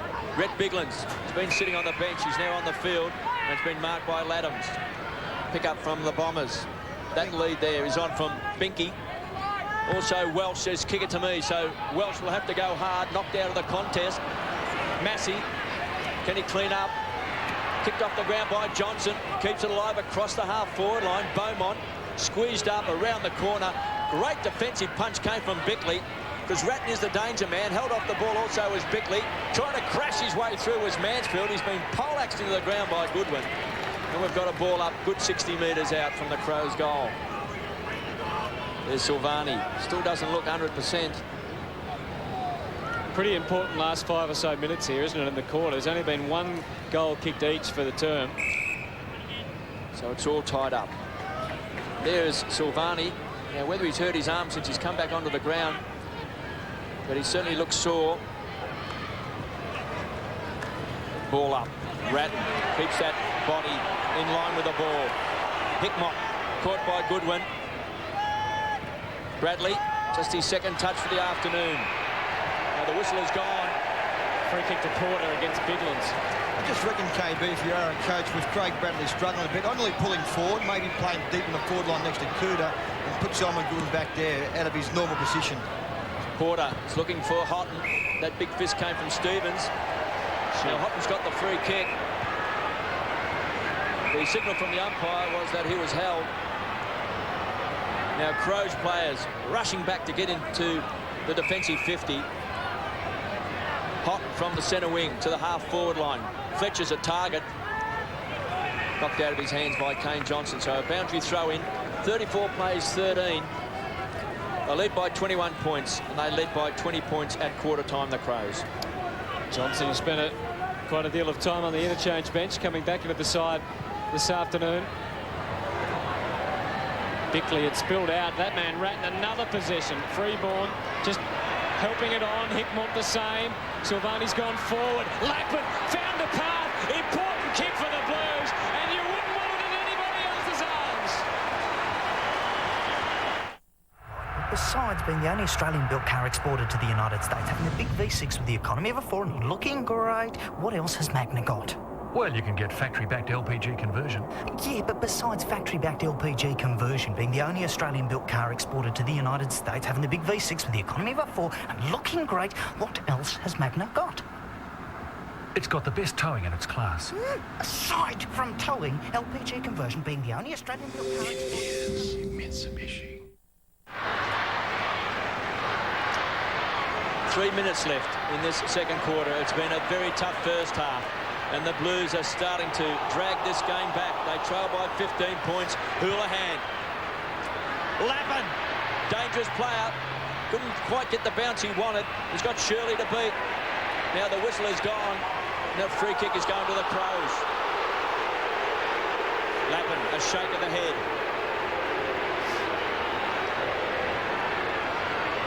Had him by the jumper. Not much. Well, you don't have to have much these days, Doug. That's the rules. And it was a good umpiring decision. Give him a rap when it's due. Chance for Houlihan. Off the hands. Ratton, the danger man. This could bounce towards the goal square. This is a dangerous kick. Lappin will try and get there in time. Kicks the ball alive. Now it just rolls over the line for a toss back in. 19 plays 34. Absolutely vital last 2 minutes for both teams here. The Blues have kicked 2 goals to 1 in the quarter. 5-4 to 3-1. Stevens got his man hot and down to ground. I just get a feeling with Darren Jarman off the ground. He's played in the back line. Just lost that bit of steadiness down their back line. Well, I wonder whether he's okay to come back on. Don't forget he's been out for a long time, so maybe he's just getting a rest, and we might see him again at the start of the second half. Carlton, and the Crows happy to see it over and out. Jarman had 8 kicks in 1 handball. Tyson Edwards has had 11 possessions, as is Welsh and Stengline. 8 for McLeod, 5 for Benke, 9 for Hart, 10 for Laddams and 10 for Goodwin. The most possessions for the Crows. We know that Ratton's had 23 for the Blues.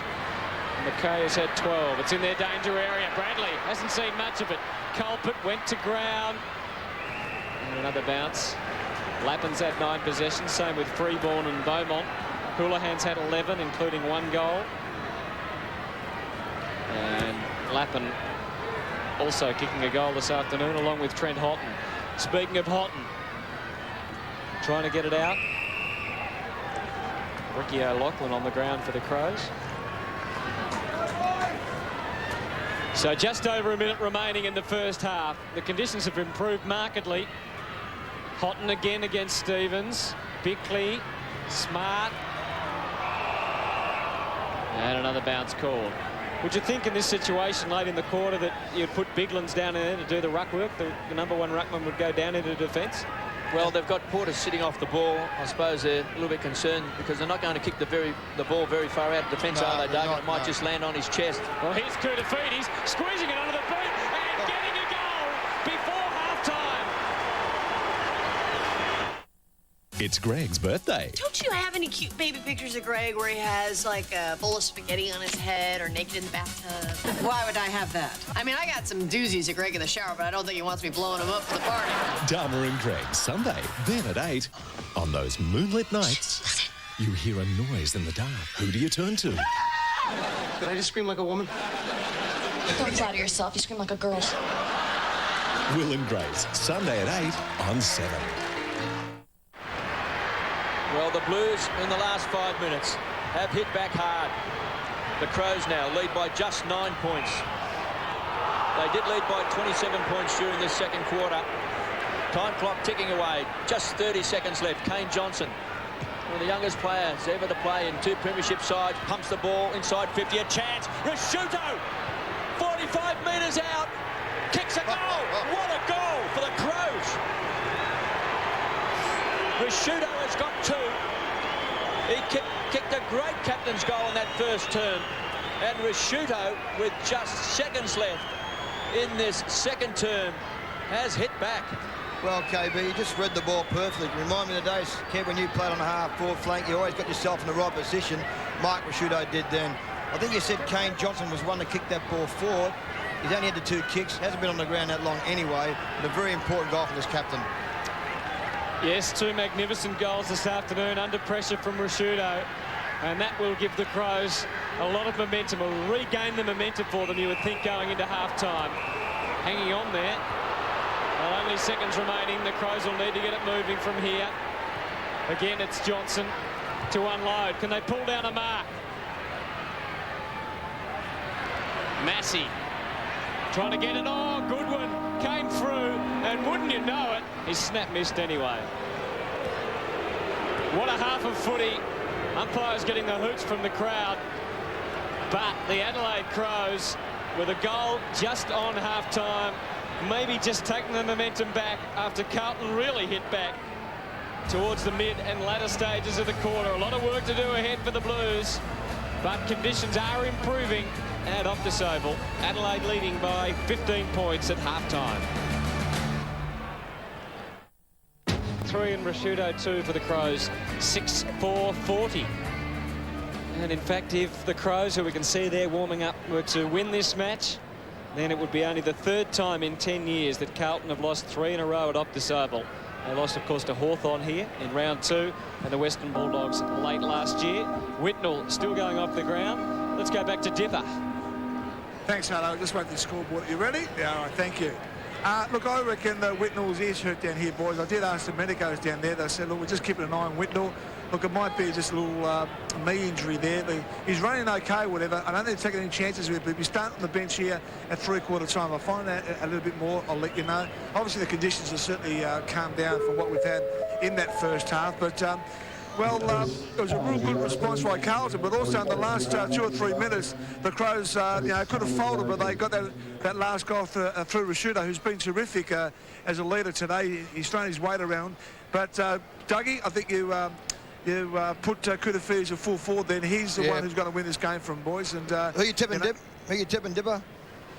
Well, at this stage? Yep. I'm still staying with the Crows here. Right? Okay. Good on you, boys. Still staying with the Crows. That's as if he tipped them before the match. I'd like to know that.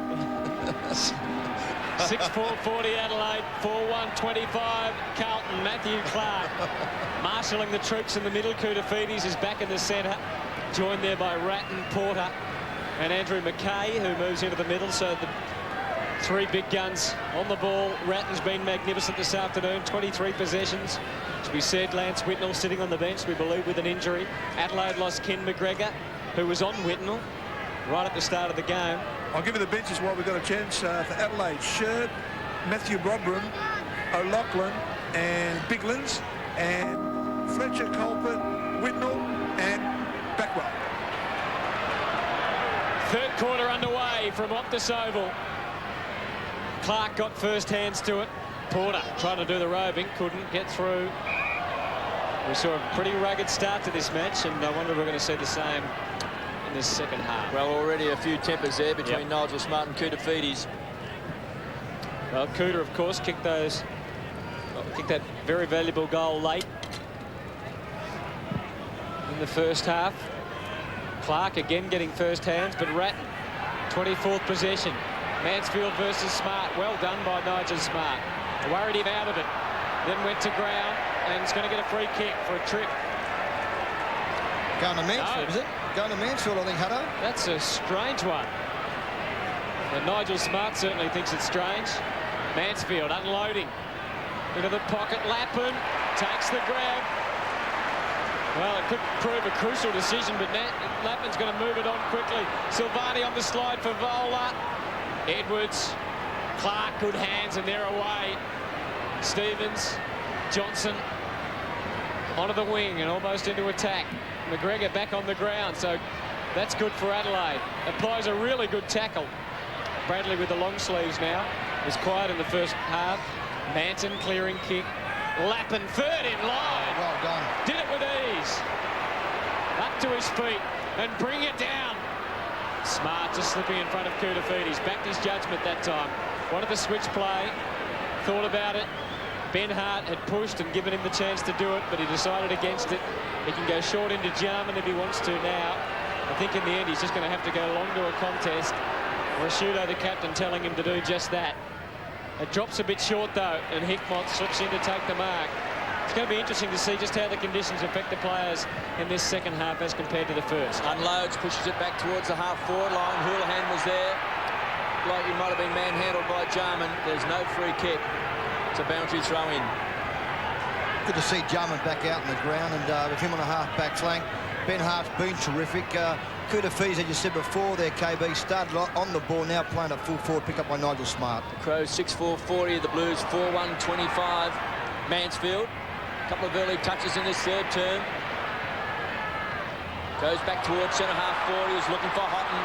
Stevens got his fist in the way. Houghton has recovered well. Good second effort. Here's Massey down from half back. Hits the ball hard. Whoa. Shirley hits for the line. Crows out of danger. It was great play by Smart. Then he left his opponent, which was Kouta, and just ran hard straight at the contest. Here's the replay. This Massey did very well, but Smart was very good in that area. Boundary throw in. 60 metres around from goal. Ratton has been a marvellous player this afternoon. It opens up. Going to ground was Houghton. Jarman. Fresh air shot. They've forced the ball within 35 metres of goal. Aaron Jarman on screen. He's had it 9 times today. Has left the field for the blood rule. You can see there the bit of strapping on his cheekbone. Houghton to do the ruck work with Stevens. Loose ball, Koutafidis, danger man. And Hart. Happy. And there's Lappin just throws Shirley to the ground. 50-metre free kick, KB. So the behind stands, and because that infringement took place after the score, a 50-metre penalty, and will come to the back edge of the centre square. The Crows. Great first half, started this game underdogs, yet to win a game this season. Blues coming off one of their best ever wins against the Bombers. Hume from half back. This is a good kick. Lappin's been very lively in this third term. Kicks the ball back inside 50, penetrating kick for Vola. Try to get rid of his opponent, Jarman. Just glides through half back. Beautiful kick, and sets it up to Binky. Jarman runs on to the half-forward line. Chance for the Crows. McGregor with quick hands. Risciuto's lurking. Silvani. Been on and off the ground today. Bradley thumps the ball forward. Massey. One of their young players. Looks like he stepped up last week against the Bombers. Over the top is Ratton. Oh, it's got to be a free kick. There was no free kick forgiven in the back or being manhandled. Hands and knees. Beckley, the ex-skipper, just shrug of the shoulders. Just with brute strength, got the ball clear. Here's Ratton, sets it up. That was wonderful hands. A good take by Mansfield. Tumbles the ball back hard. Just patting the ball onto himself. The juggler, taken away by Tyson Edwards. Backtracks. It was a dangerous play, but he set it up to Kane Johnson. Lappin closed quickly. Well played. He's going to force a ball up. I know he gave away that free kick, Lappin, but he's had a pretty good start to this third quarter. Other than that, he's had 12 touches, Hutto, and taken 3 marks and had kicked a goal, so he's been pretty good, hasn't he? Lance Whitnell still on the bench.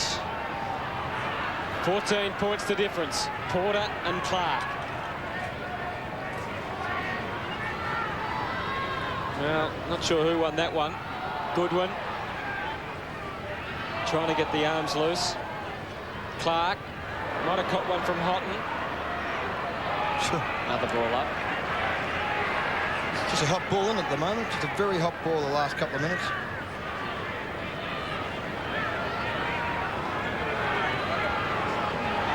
$14 points still the margin. Well, both ruckmen got buried there. Stingline. There's a free kick seen by the umpire down the ground. The crowd cheering, which means it's a Carlton free. And it's going to McKay. It's getting very, very dark here. I know it already was pretty dark, but it's even darker if that's possible for Vola. No mark. Hart's had a pretty interesting game. 10 possessions, 3 marks. And he saw Favola off to the bench at one stage. And Lappin's coming off, boys. Don't know why is that, because he's, as you said, started off pretty well. Maybe he's being dragged for the free kick he gave away before, but he's straight in the phone there, so he'll be back soon. Yeah, he'll be back soon, I think. So the ball thrown in. It's just inside 50 for the Blues. Koutafidis, Houghton. Well, we're just seeing ball up after ball up at the moment. And I guess that suits the Adelaide Crows at this stage. Yeah, certainly would be, Hutto. And I just reckon in this contest here, I think Matthew Clark's got to take the bounce. Don't forget i7sport.com.au. As soon as the game's over, you can check the ladder results, reports, injuries. Crows by 14 points. Porter, and again forces the ball over the line for a boundary throw-in. 6-4-40 the Crows, 4-2-26 the Blues. Mansfield, 201 games. A little bit slow, getting back up off the ground, backing back, eyes on the ball. Hit heavily that time by Clark. So the Blues continue to keep the ball across this half-forward line. Ratton's got 2 to beat. And again, a boundary throw-in. So they'll just have to regroup and set up these conditions are very tough, and the players, Doug, would be very tired from that first half. Certainly are, KB, and the next goal, as we all know, is going to be very, very important for both sides.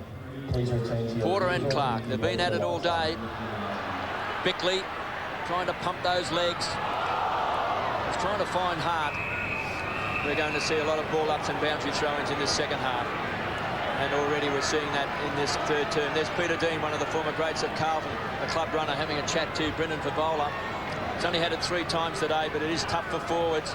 Vardy's been the star up forward with 3 goals for the Crows, 2 to Mark Risciuto, and for the Blues are all single individual goal kickers. Lappin, Houlihan, Houghton and Koutafidis. And the Blues have got a ball up 30 metres out from goal. Bickley barking instructions. Now Favola's coming off for Carlton, so they're going to be 1 man short on the forward line. This is interesting at this ball up. There he is running off. And the whistle is gone.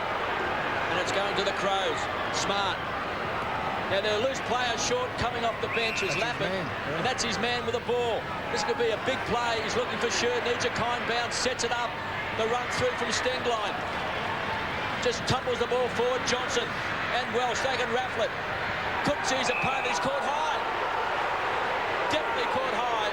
Carlton supporters don't like it in front of the broadcast box. You'll see here, over the shoulder, big chance for the Crows. Clark!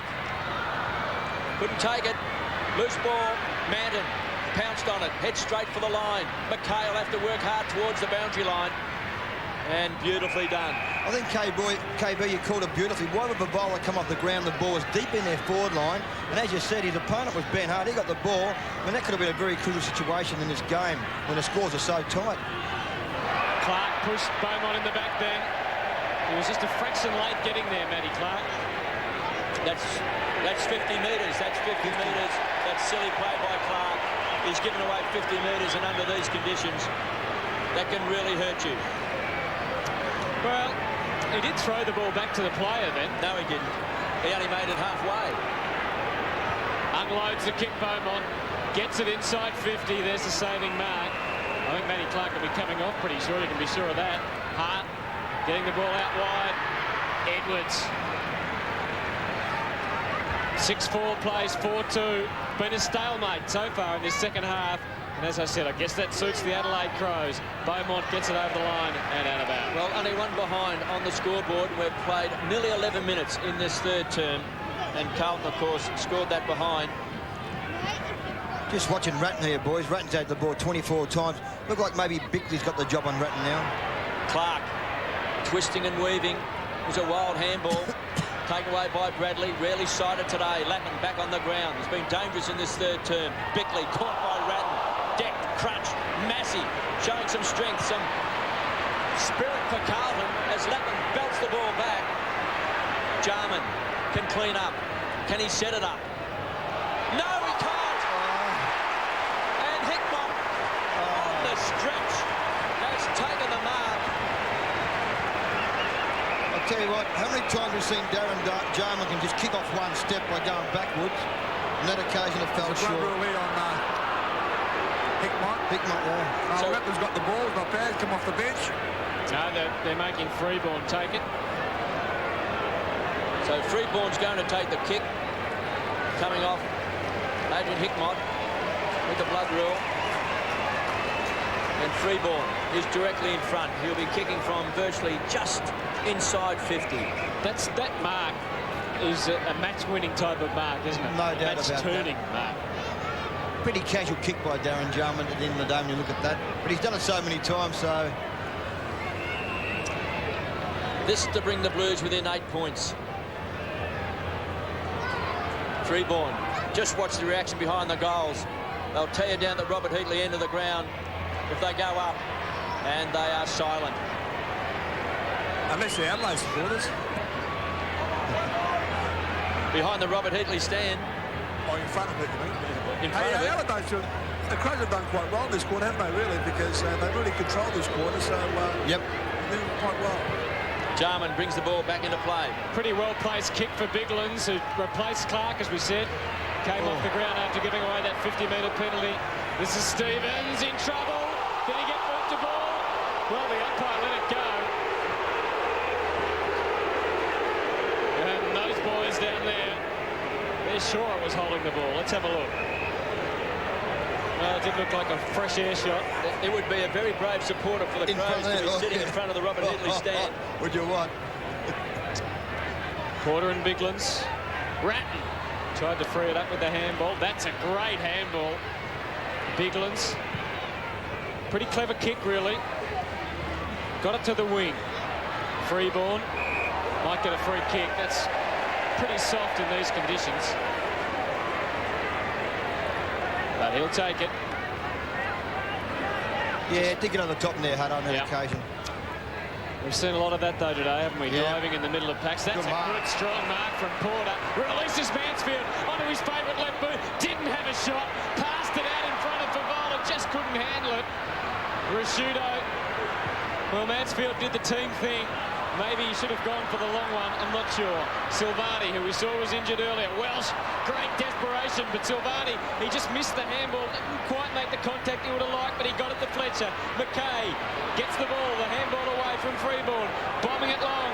Standing the ground, Beaumont. The spoil came from Jarman. He went again. Ratton edged against the boundary. Has been brilliant today. Clark back on the ground. Trying to redeem himself. Gets Stevens when they're out of trouble.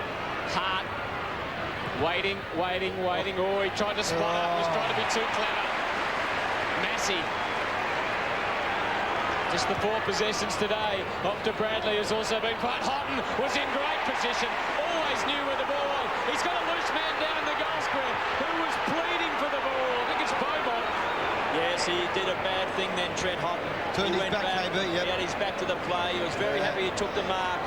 And if he should have turned around immediately, he would have got back. And you would have seen that man just out of the screen on the left-hand side. There was no one within 40 metres of him. And Stephen Beaumont was just screaming out for the ball. Well, Houghton had to kick the goal. And I think he has. Yes.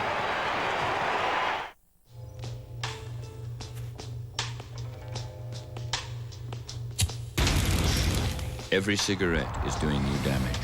Every time you inhale, tobacco smoke condenses in your lungs to form tar. This is a healthy lung. And this is the amount of tar a pack-a-day smoker breathes in every year. Every cigarette is doing you damage.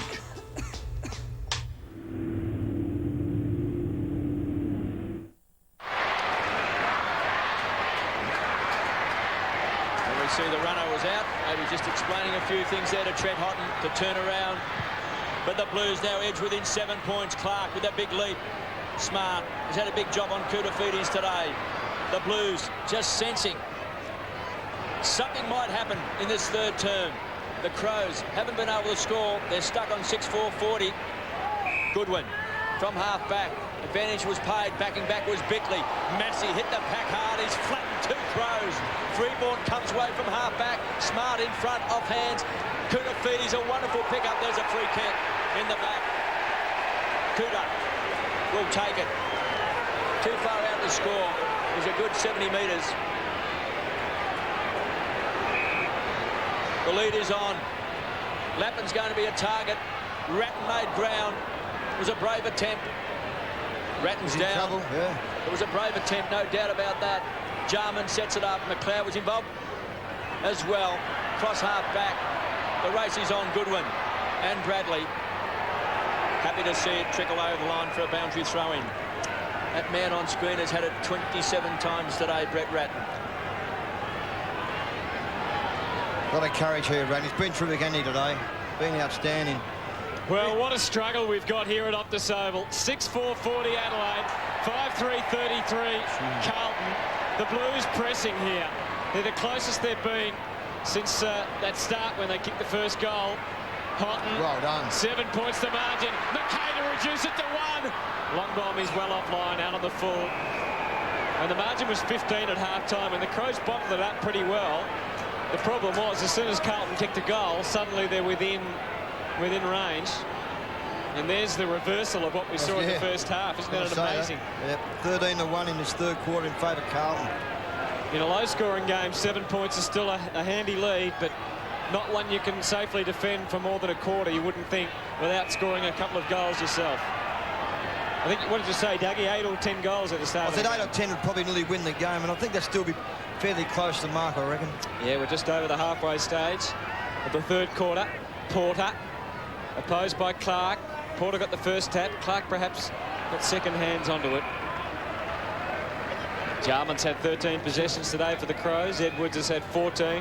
Stenglein 12. Welsh 11. Hart 13. And Laddams 11. There's Whitnell warming up. Any news on him, Dipper? Not as yet, but he's certainly doing some nice sprints on the boundary line here. Well, I wonder whether he can come on to the last quarter and give them something extra up forward. Yeah, I just reckon KB and Hutto at the moment now, with the Crows under siege, maybe Mark Rashudo's played most of the game on a half-forward flank. If he's OK, he's probably the man who could go into the ball in your midfield to give a little bit of extra drive for you. Well, Ricky O'Loughlin's about to come on for the Crows for the second time today. 7 points the difference. Porter won the tap. Clark couldn't bend down. Mansfield appealing. Time ticks away. 7 minutes just under remaining in this third quarter. Adelaide kicked 4 in the first quarter, 1 in the second, and they haven't kicked a goal in the third. Sorry, 2 in the second. Rashudo kicked that late one. Houghton tapped it down. McLeod, who's largely been quiet. Bratton seems to have recovered. Got the handball back. In fact, McLeod's game this afternoon, 10 possessions, 7 kicks and 3 handballs. Hasn't been as damaging as we've seen, though, in the past. There's Ricky O'Loughlin. Stevens got that tap. McLeod somehow got it to Johnson. Not sure how. Freeborn back to centre half forward. Again, the pressure on Johnson. The tackling of the Blues just has gone up a notch since quarter time. McLeod manages to get it forward. Stenglein trying to go up the ground. Hickmon, his desperation went out again for the Blues. Brilliant work. Backwell on the ground. Kicks into space in front of Kounifidis and Smart. And Smart will take that over. Nothing short. Throw in is the call. And we're down under 6 minutes now in this third quarter. Crows by 7 points. 6-4-40. The Blues are 5-2-33. Stevens doing the ruck work. Hume, quick snap. Dangerous kick to the square. Pushing and shoving. Fletcher was there. Jarman goes to ground. Slides over the line. Gee, they're on the pump up there, the Crows at the moment. They just can't get the ball forward. Well, we saw before 13-1 inside 50 this quarter. So full marks to the Blues. They've turned this around. They trailed by 27 points during that second term. And now they're within 7. There's Jarman on screen. He's had it 14 times. Have they scored, KB, the Crows, this quarter? Haven't scored this quarter, Doug. No. 1 goal to the Blues, but no score to the Crows. It looks like Matthew Clark was going off then, and Robin's coming on.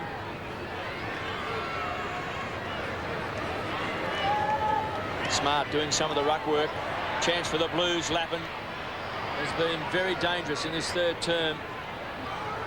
Jarman from half back goes for the torp. He wants it to slide along the ground towards the boundary line. The race is on. McKay has got Tyson Edwards to beat, who's quick, overruns the ball. McKay, take 2, pumps the ball back. Backwell, the juggler. He's just come off the bench. Loose player, Lappin. Chipping in with Stevens, he read it well. Sure, caught, dragged to the ground. Houghton tries to scoop it out. Lappin again, around the body. Free kick coming back.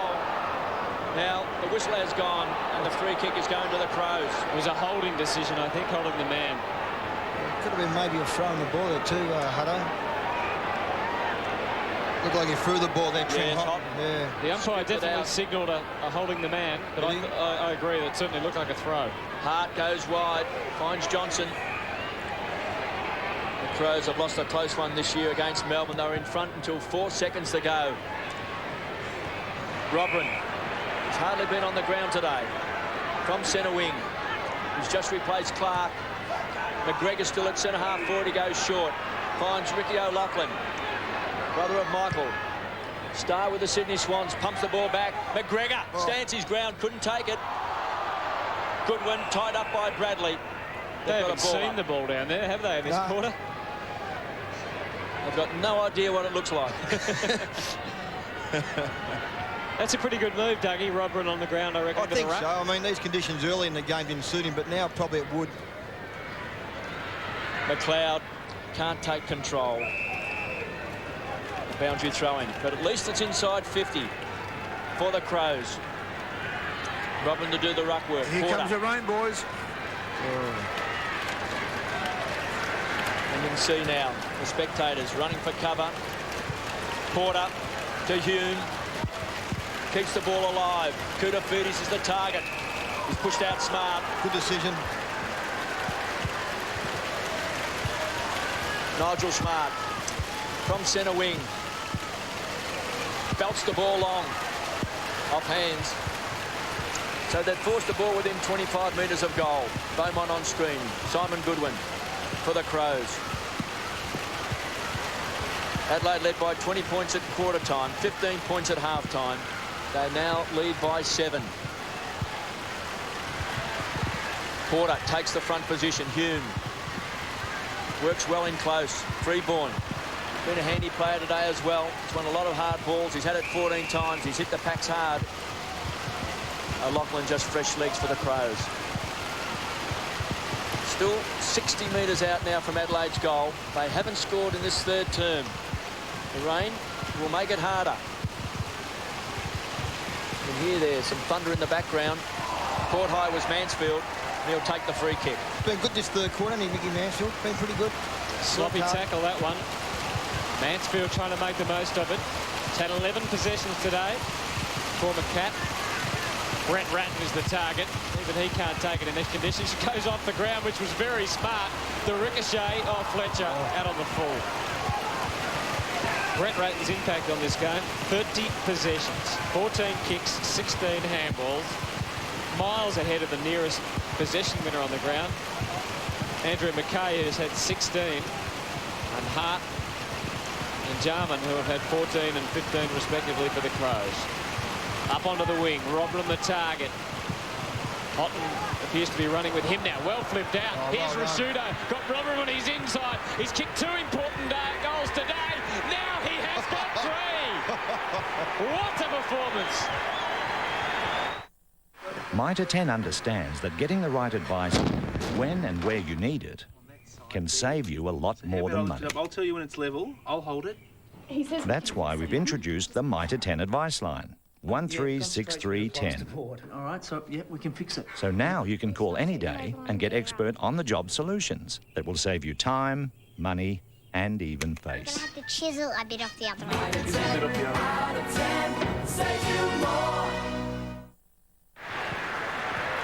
Carlton have had the ball inside 50 15 times in this quarter for 1 goal. Adelaide 4 times for 1 goal. Crows back to 13 points. Just 2.5 minutes left in this third term. Bickley pumps the ball forward inside 50. Crows might be inspired by Rashudo. Their skipper, Robin, goes short. Trapped across the half-forward line. Chance now, Rashudo goes to ground. Bradley to Beaumont. Stands and delivers. Kicks the ball wide, close to the line. Kept it in play for a boundary throw-in. A wry smile from Hickmott. 33 plays 46. The Blues have had all the play in this quarter, Doug. They have, no doubt about that, KB. Very rare you see a game where you have Craig Bradley on the ground for full time. He's only had 6 touches. Mansfield runs into Freeborn, crunched by Kane Johnson. Plenty of muscle being used today. A ball up 75 metres from Adelaide's goal. Under 2 minutes left. Thunder, lightning, wind, rain, hail. We've had it all here today. And once more, Ratton is forced over the line by Stenglein for a boundary throw-in. 7-4-46 the Crows, 5-3-33 the Blues. Down to the last minute and a half in this third quarter. Houghton, as I said, running now with Robin. I think Wayne Britton giving Porter a rest with Clark off the ground. Just wonder where Carlton's going to kick 3 goals here at this stage. I mean, okay, they're 13 points, so they really need the 3 goals to win this game. They're going to struggle to get that. Well, particularly with this rain, I mean, not just if it continues, but it's going to make the ground even wetter. Manton, Johnson Robran banged it onto the boot into the square. Silvani to try and spoil Welsh. He did that. He's done that over the years, but behinds are pretty handy as well at the moment. Yes, any score is going to make it tough. 14 points the Crows. Underdogs coming to this game today. Haven't won a game this year, beaten by Sydney, Melbourne and Port Adelaide. Carlton coming off one of their most memorable wins ever against the Bombers last week. Silvani took too long and he's been pinged. Welsh from centre wing, short, loose player. Finds Dengline. Too far out to score. Crows players now pushing back inside 50. This is a dangerous kick. Under a minute left. Loose ball. Goodwin kicks to the line. And through for a behind. Crows by 15 points. You rarely see Steve Silvani 5 metres clear of Scott Welsh. Picked it up, tried to steady and was just caught. Very rarely you see that happen to him. 7-6 to 5-3. Blues have to go down the middle. Bradley's been doing that most of the day from the kick-ins. We see Whitnell is back on the ground. Koutafidis. Just a massive players. Well done, Whitnell. Out to Silvani. Blues have got to get a move on from here if they're going to score before the bell goes at three-quarter time. Beaumont unloading to half-forward. Good kick. Oh, Mansfield just couldn't hang on to it. Got the handball away, though. Houlihan, great smother. That could save them a score. It probably wouldn't have mattered, but well done, Ben Hart. Played an excellent game back in defence. He's had 15 possessions, same as Darren Jarman. And at the moment, it looks like Adelaide are on the verge of an upset. Still a quarter to go, and I'm sure the Blues will have something to say about that. But at three-quarter time, with Vardy and Rashudo both kicking 3 goals, Adelaide are 7-6-48, leading Carlton with Houghton 2 goals on 5-3-33.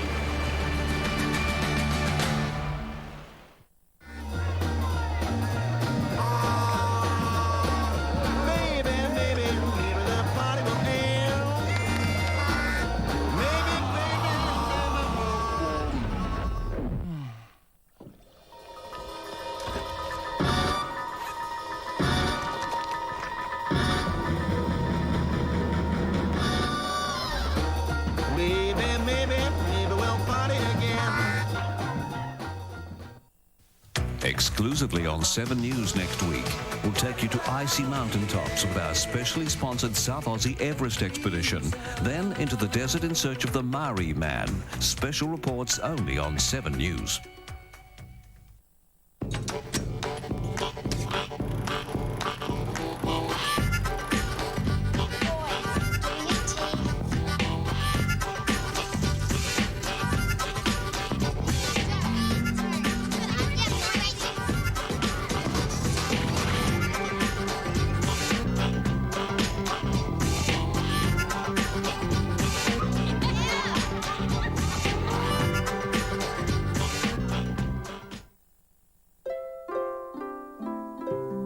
We have 3 young boys and they all enjoy a very active lifestyle with their father and just rollerblade all over the place.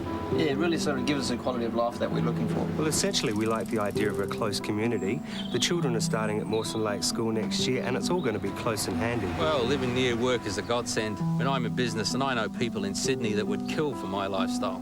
Live, learn, work and play. At Mawson Lakes, it all makes sense.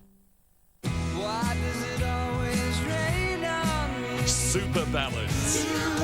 36 super tracks from the world's biggest superstars, including Whitney Houston, Celine Dion, John Farnham, Tom Jones, Mariah Carey and Ronan Keating. When you say nothing at There's Ricky all. Martin, Natalie Imbruglia, Elton John, Anastasia and many more.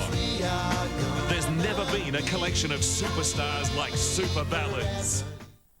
New Canton noodles and noodle sauces give you just the right amount of delicious sauce and tender noodles to make Asian meals quick and easy. Yum. Oh, this is great. You can't go wrong with Canton. If Pauline and Ray needed legal advice on any matter, we would provide it, free. If you want understanding, not just insurance, call Australian Pensioners Insurance Agency now on 132 555. think my husband's having an affair with someone not caught up in the rush, with room to breathe, time to taste what's missing, to enjoy life's richness, to share. My husband is having an affair with me. Nescafe Gold, the taste you've been missing. On Today Tonight, Adelaide's finance guru selling pocket money kits to children.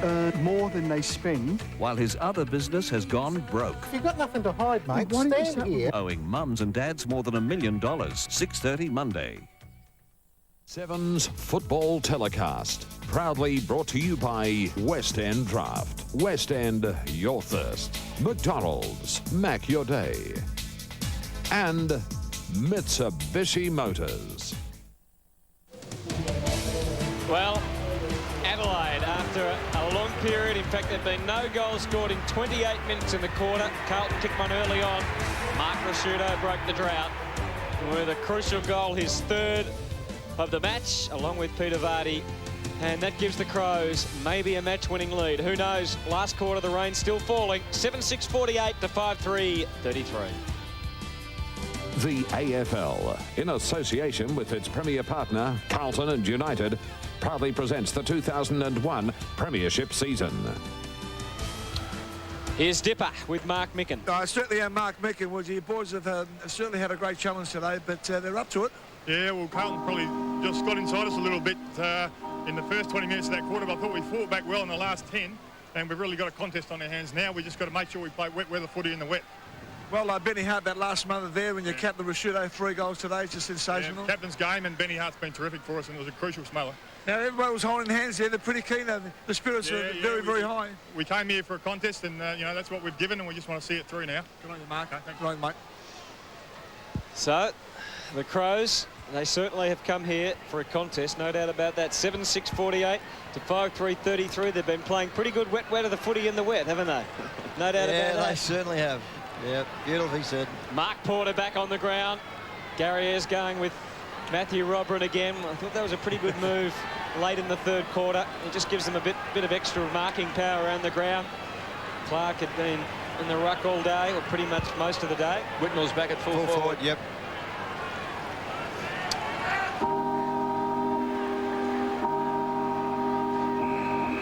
So we're ready to start the last quarter. Adelaide without a win for the year.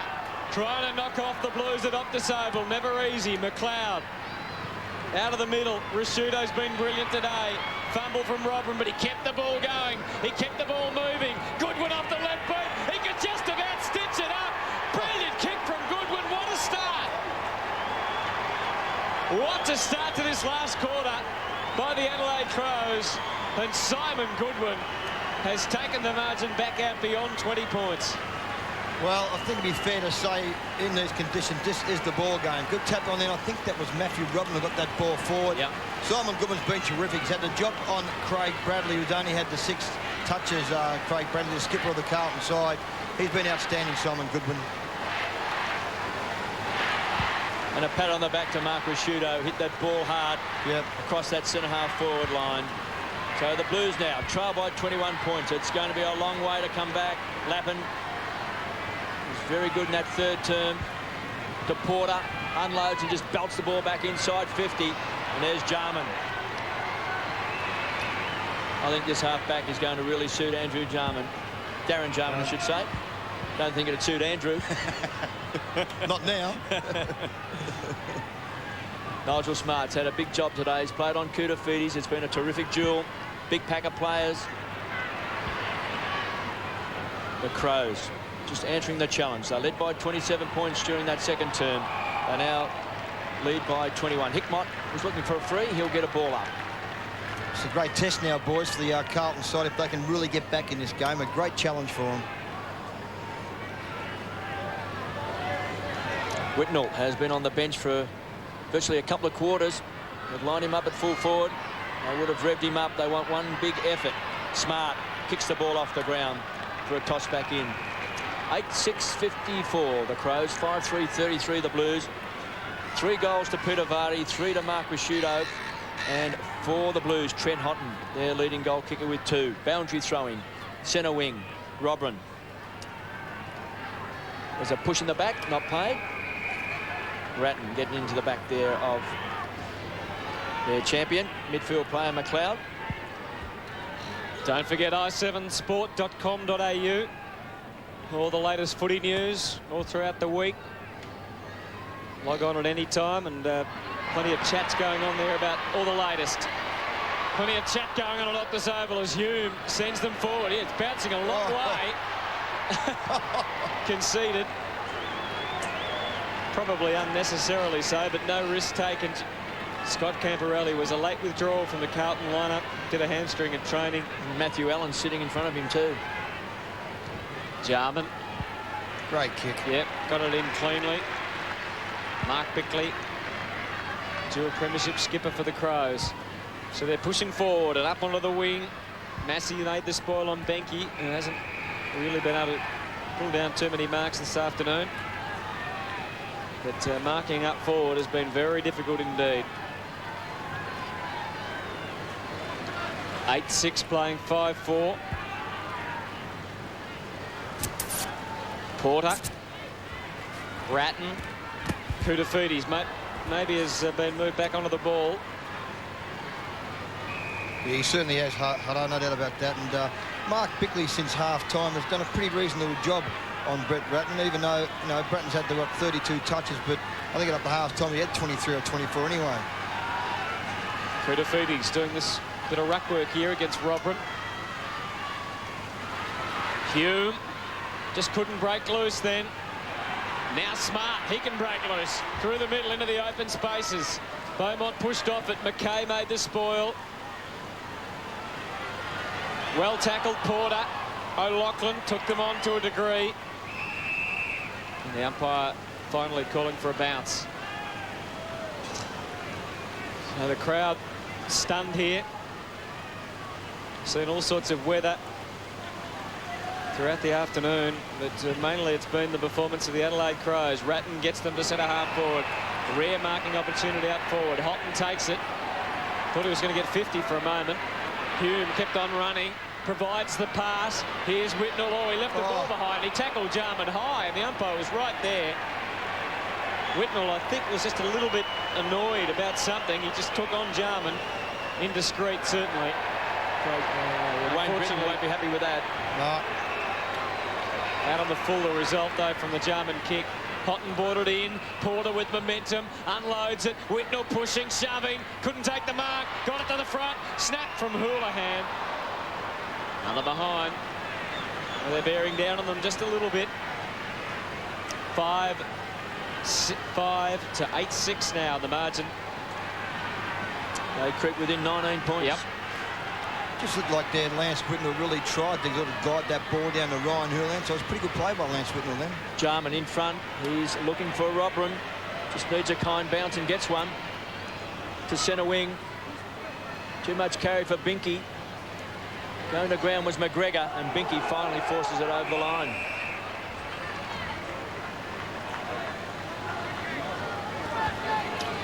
The Crows open this game in a very physical manner with Mark Risciuto just leading the way. Really a couple of big crunches on Carlton players and seemed to lift the confidence of the Adelaide Crows. Since then he's booted 3 goals as well. Matthew Roberts been important too, KB, in the last 10 minutes. He's just been terrific. You know, tap-ons and the hard work he's doing now in the ruck. I think you're right, Dip. I think Hutto mentioned the fact that he came on and gone in the ruck and been pretty good. Well, Clark, of course, had done all the ruck work along with Porter, so he's had a breather. That man on screen, Ratton's had it 33 times. Risciuto just telling his players now just to man up. Yep. Ricky O'Loughlin looking for his man now. I just noticed Kane Johnson going back, picking up Hume too on the edge of the centre square. There's the speak of the devil, Ratton to Lappin. Ratton to Lappin. 2 dangerous players. Hume taken away by Jarman. Thumps the ball back towards the half-forward line. Massey has got plenty of pace. Kicks the ball wide. Bradley. He's had a quiet afternoon. Now he's won the free kick. The tackle's been too high. Goodwin has had the job playing on Craig Bradley just the 6 possessions. Edge of the centre square to centre half forward. Koutafidis pushed out of the contest. Now there's a Crows player down as well. That's Bickley. Just a wry smile. Stevens pumps it wide. He was looking for Benke, and again a boundary thrown. So 54 plays 35. It's 8-6 to 5-5. I just wonder now with Craig Bradley struggling up in the midfield. I suggested probably early in that third quarter, go forward. You need a sneaky goal kick at this stage with the ball being at ground level. He could be the man, Craig Bradley, down their forward pocket. Looks like Cooter's gone back to full forward. Smart stayed with him. And Adelaide would be delighted with their start to this last quarter. They've kicked the first goal and they've eroded 5 minutes from the score clock. The margin is now set at 19 points. Porter couldn't win a clean tap. Hume, Whitnell pushing up the ground, helps it on towards the line, and again it's out. It's not pretty football, but it's been tough, particularly in that first half when the rain was coming down. There was lightning, thunder, and the players really hit each other pretty hard. They've got to slow down at some stage, Doug, don't they? Well, they do, KB, and I suggested midway through that first quarter, a couple of boys very sore here tonight. So the Blues have to really dig deep here if they're to make an impact on that scoreline. McLeod. Another bounce. And we've heard all the rumours that Gary Ayres is not popular over there with the players. So, as I said, John Reid said that's just coming out of the media in Melbourne. Well, today, the way the players are put in for Gary Ayres, you would think they're 110% behind him. There's talk about Rashudo and Ayres not getting on. Well, Rashudo today has really stood up. Passion. He's backed his coach today with 3 goals. And as we say, he's been very, very physical. So, from those signs, this has been a red-letter day for the Crows. Well, maybe there's still time for Carlton. Ratton giving them another chance, but Smart standing up. He's had his detractors too during the week, and he's responded pretty well. Out of bounds. Nigel Smart's game, 14 possessions. Koutafidis kicked a goal on him late in the second quarter, but since then he really hasn't had too much of an impact, Koutafidis. Bickley scrapping there with Houghton. Good hands from Kuda. Houlihan around the corner, gains 40 metres.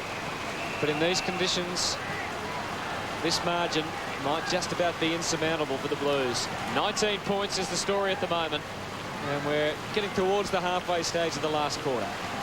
And the figures before told us that in the past 10 years, the Blues have only lost 3 consecutive games at Optus Oval. They lost to the Bulldogs late last year, the Hawks this year. Can the Crows? Had their 3rd straight loss at Optus Oval. Hume squeezed up on the boundary line, tries to keep it alive. The Blues need a lucky bounce. Silvani's there with Lappin. So slippery to pick up that ball. Lappin, the tackler, wants a free kick, and he's going to get it. Oh, gee whiz. Your thoughts, Doug? Well, Kev, I just thought that the Crows bloke was pretty stiff. I mean, the ball was sort of slipping around. And that was Shirley. Robert Shirley, was it? Yeah. He did drag it in. Hang on. From this angle, he did drag the ball back in. And that is a penalty. If you drag it in, you will get penalised. Yeah, umpire was right then. I'll take that back. What an important kick for the Blues. Lappin directly in front. Hammers it home. At these prices, don't miss being a part of the action at Repco. Sally's car care range includes 33% bonus polyglaze car wash, $3.95. Castrol GTX2, just $14.45. Enter the Winter Nationals with Victor Bray competition. Fram oil filters, huge range, premium quality, $4.95. Boost prepaid mobile phone, only $79. Includes $50 worth of calls. At Repco, we know what it is, we know where it goes. Koutafidis in the middle now. Well, it gives them a chance, doesn't it, the Blues? Tap from Porter. Bickley, head down, bottom up, gets it to centre half forward. Whitnell back in defence. McGregor couldn't take it. Robran off the ground. It's inside 50. Adelaide have been able to come up with goals when they've needed to. Varney, that was close to a throw. Crowd certainly thought so, and so did the umpire. It was a great idea. That might have been the old flick pass. Late EJ Whitman will love that, KB. EJ will love that one. Along the boundary line. Houghton couldn't take it. O'Loughlin bouncing one, well tracked. Again, it's Goodwin unloading to the top of the square. Well stayed down. Whitnell. McLeod's superior pace. We thought that might have won out, but he propped just so he could get good footing there. And the ball out of bounds. And that won't be upsetting Adelaide too much as we see this little scoop again. Forward pass, anyway. Gee, they're going to get away with that. 8-6 plays 6-5. Last quarter from Optus Oval. Robram got the tap down. McGregor helped it forward. Danger area. Great spoil, McKay. Fantastic stuff. Close to the line. Out of bounds. And Hume's had a big job today playing on McLeod. He's had it 12 times. But the young man himself has been very, very good. He's had it 15 times. The Crows with a big chance. Just 15 metres out from goal. Chance for Laddams. Wants to get back onto that left foot. All tied up that time by Massey. Wants the free kick. He's got it. Crows by 13 points. Short kick. Houghton. Hard one to grab. Ratton, nearly a fresh air shot. Houghton tries to keep it alive. Finds Hickmott. Wobbles a kick forward towards Lappin. Favola comes in hard. Oh, crashing into the sign. That time was Shirley. Just a pat on the head from Darren Jarman. So a boundary throw in. Houghton now in the ruck. Porter off and Culpert's on. Porter off and Culpert's on. Let's check the time clock. 11.5 minutes left. Nigel Smart paddles it back over the line. Looks like Steve Silvani now has gone to full forward, I think, for Carlton. Here it is. Houghton to do the ruck work along with Robram, centre wing. Its bodies on the line. Inches are important. Ratton continue to win that ball today, short. Good hands taken by Jarman. Again, just tumbles the ball forward towards centre half forward. Kick off the ground came from McLeod. He pulled his opponent off the ball. There's no free kick. Hume got a toe poke. Hickmott did nearly a 360. Good enough to get his foot to the ball. Heads towards the boundary line. Mansfield gets plenty of support that time from Houghton. Pumps the ball back towards the half-forward line. Jarman been good. Stands his ground. He's had it 20 times. He's going to set it up to Robram. They're going to run hard. Down from half-back. Stevens stands and delivers. Bangs the ball back towards centre half forward. McGregor in front. The big fist from behind. Loose ball taken by Houghton. It can open up for the Blues. Rockets the ball forward to Colbert. Goes short. It's a dangerous kick for Bowler on the half volley. Maybe a bad option in the end. Could have belted the ball down towards Lappin, who was in the goal square, and Robin will take it across half back. So the Crows answering the challenges just at the moment. O'Loughlin versus Freeborn. He kept his footing. Well done, Bradley. Gets it to 50. Desperate stakes for the Blues. Oh, Whitnell, where was that to? It was to Silvani. That's where. Flat-footed, dappy little pass. What a kick this is going to be for Craig Bradley. We've seen him over the years kick goals from this pocket. But Craig Bradley, big kick. This is a very tough kick. Only 8 possessions today. The last time Carlton lost to Adelaide at Optus Oval was 10 years ago. 1991, round 17. The last time Adelaide beat Carlton at Optus Oval. Craig Bradley trying to make sure that doesn't happen again. Well, the umpire going across suggesting it's out on the full. Carlton's lowest score ever against Adelaide is 6 goals, 12, 48. Bradley looks a bit dismayed by that. It looks like he may have thought it was a point there. Yeah, I mean, that could make all the difference. Absolutely. Later on. Plenty of time still. 9 or 10 minutes to go. Crows hanging on by 13 points. They led by 20 points at quarter time, 15 points at half time and 3/4 time. So the Blues have whittled it back to 13. The fist there came from Houghton. Hume goes to ground. Freeborn. Short kick inside 50. Jarman caught high. There's no free kick. Wild fresh air shot. Picked up by Lappin. Gets a goal. Blues within 7 points. That's what we ordered, wasn't it? If you've ever taken on a big job around the house, Well done. It's on plaster and there are holes. you'll know that getting the right advice Got to start with that. is what really saves you money. It's good value. And there's a great range of colours. And a whole lot They're more. washable. They come in a whole range of colours also. Because the only thing better than knowing you did it yourself Dad did a few yards, but I knew you could. is knowing how much you saved.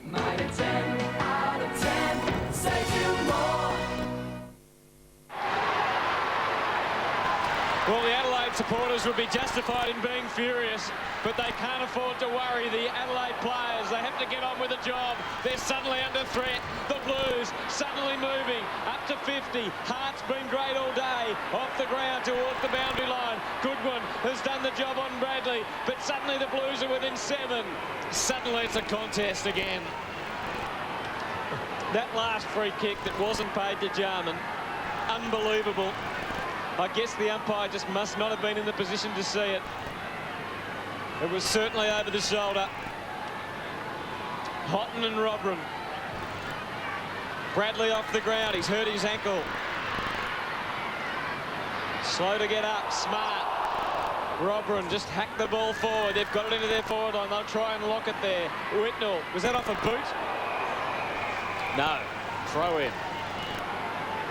Well, 1 goal, 1. Under these conditions has proved to be quite a margin. Dougie said right near the start that 8 or 10 goals might win it. There's the inside 50. Certainly since half-time, Carlton have had a lot more of it. About 5 players go up for the ruck. Houghton. Hume, and it's out of bounds.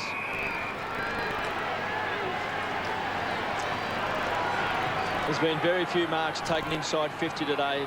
Up to three-quarter time, only 4 Carlton marks and 1 to Adelaide. So it gives you some idea how difficult it's been to just take a grab up inside 50 in this game. Conditions have been really tough. Goodwin trying to barge through. Still Adelaide just outside 50. Mark McKenzie calls for a bounce. 8 minutes to go in the last quarter. The Adelaide Crows have been brilliant after Carlton kicked the first goal of the afternoon. Houghton will come up pretty sore after that one. They're inside 50. McLeod trying to make an impact. Got the ball out. Rusciuto banged it onto the boot.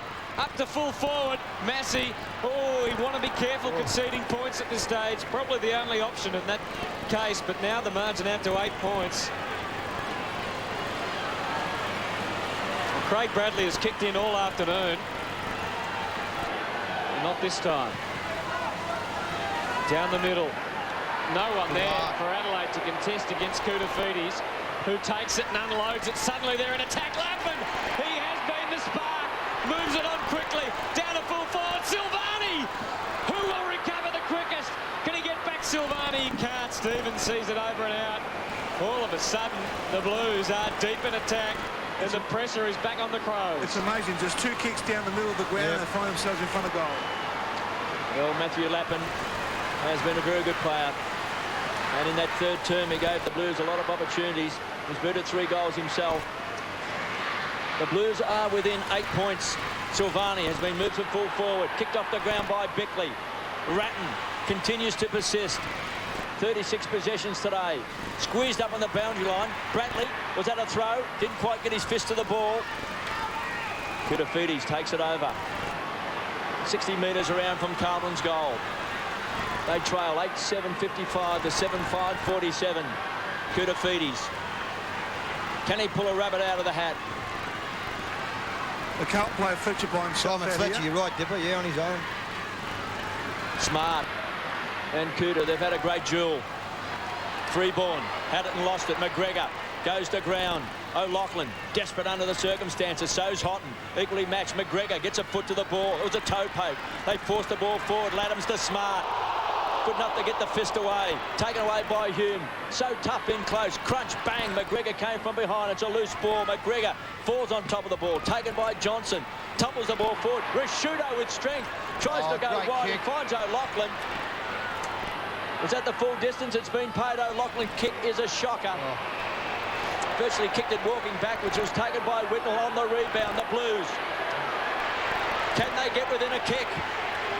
Colbert goes to ground. Manton.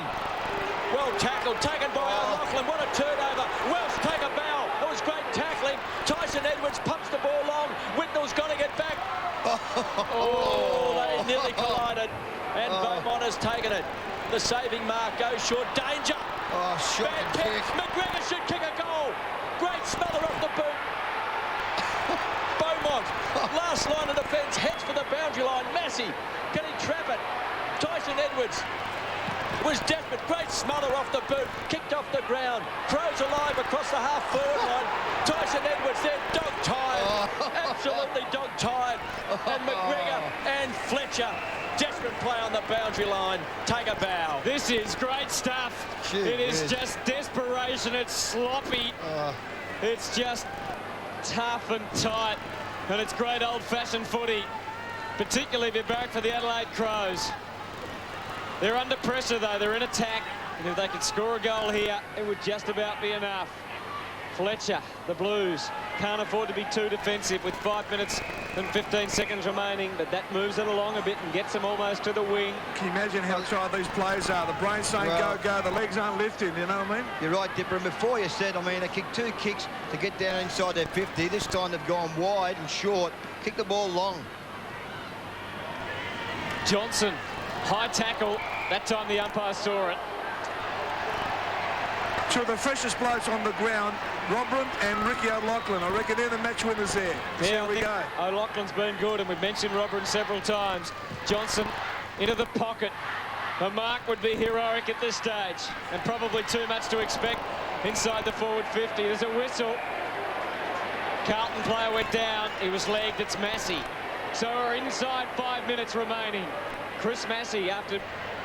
Oh, dangerous it was, in fact. Yeah, dangerous play. Massey loading it up and landing it on the wing. Coup to the target in amongst 3 Crows players. Ratton at the bottom where you'd expect. Great give from Hart. Release Robram. The little kick is all right. Laddams has shown the ability to penetrate with his kicking. And Vardy was screaming for the ball in the pocket. But now picked him up. Well, they're holding up play. He went short to Hart, who's in a worse position as far as the goals are concerned. But he's going to kick it back to Smart. So the Crows have started wasting time already, which is not silly as long as they don't be stupid about it. Nobody on the mark. Smart really didn't need to run on then and kick the ball long. Blues have got numbers in the last line of defence. And now they'll take it away. Bradley, oh, he was almost caught. Just got it away to Whitnell, who just bombed it for the middle. Lappin, a fumble. Shirley there with him. Jarman's had 23 possessions brilliant. today. That was a clever touch. Stevens got it away. All the players are in Adelaide's half of the ground. Oh, somehow Stenglein got through into the square. Houghton will wait down. And it bounces and it hits the behind post, so it's still in the danger area. And Adelaide are now in a great position to win this match because Carlton need to kick 2 goals to win it from here. And the ball is deep in the defence. Pretty hard to take a mark too. Our stats tell us they've only taken 1 mark inside 50, the Crows. Smart and Koutafidis. Tarasciuto, the hero.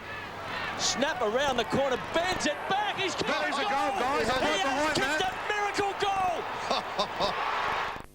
Aye, we were off for a wee break with the wains and the car was like a cow. And would you know about Kennett? Clunk, clunk, clunk. I'm stood there right glaikit with the wains shouting, "Oh, Farah, you ken you're nothing but a big dunderhead." So I skedaddled right into Ultratune and told the laddie about the clunk, clunk, clunk. He says, "Oh, your shock absorbers are out the windy, man," and made a rare job of them. Understood me perfectly, he did.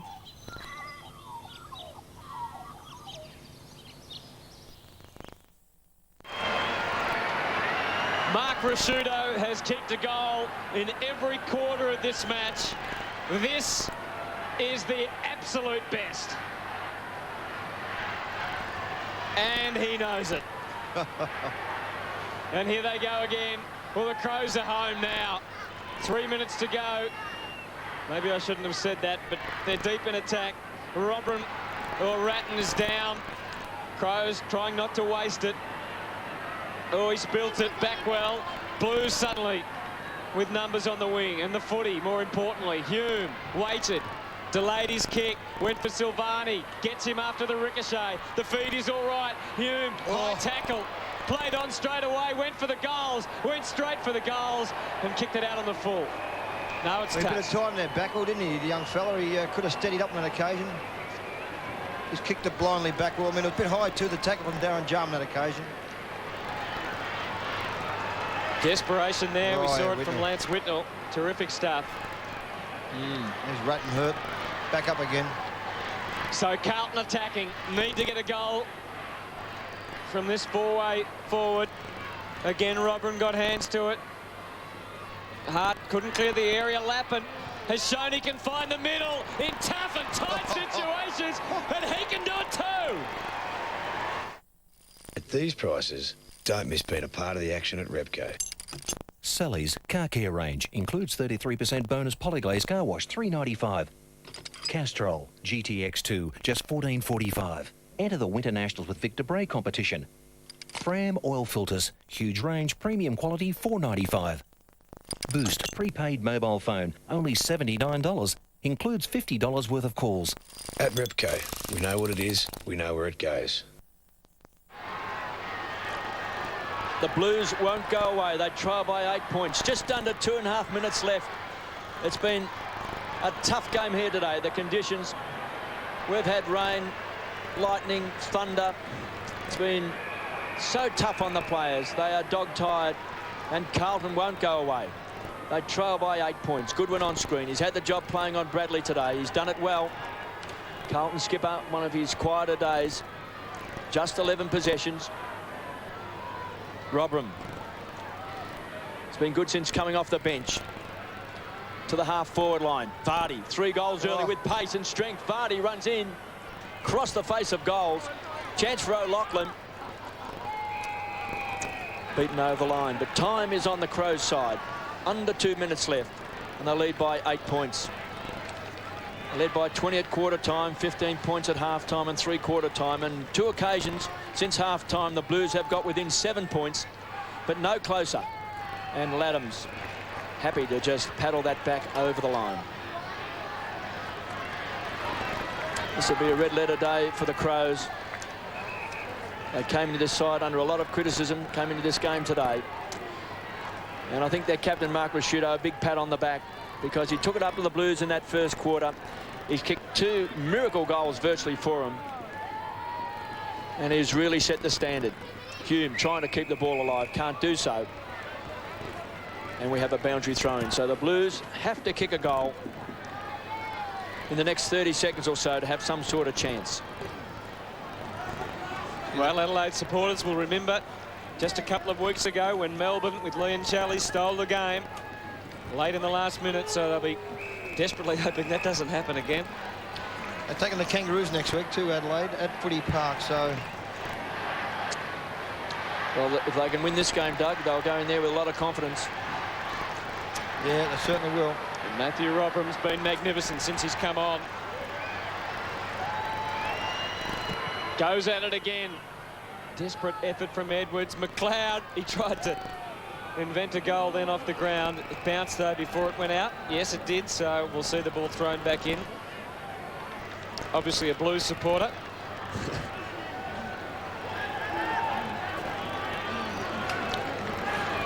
Just over a minute left.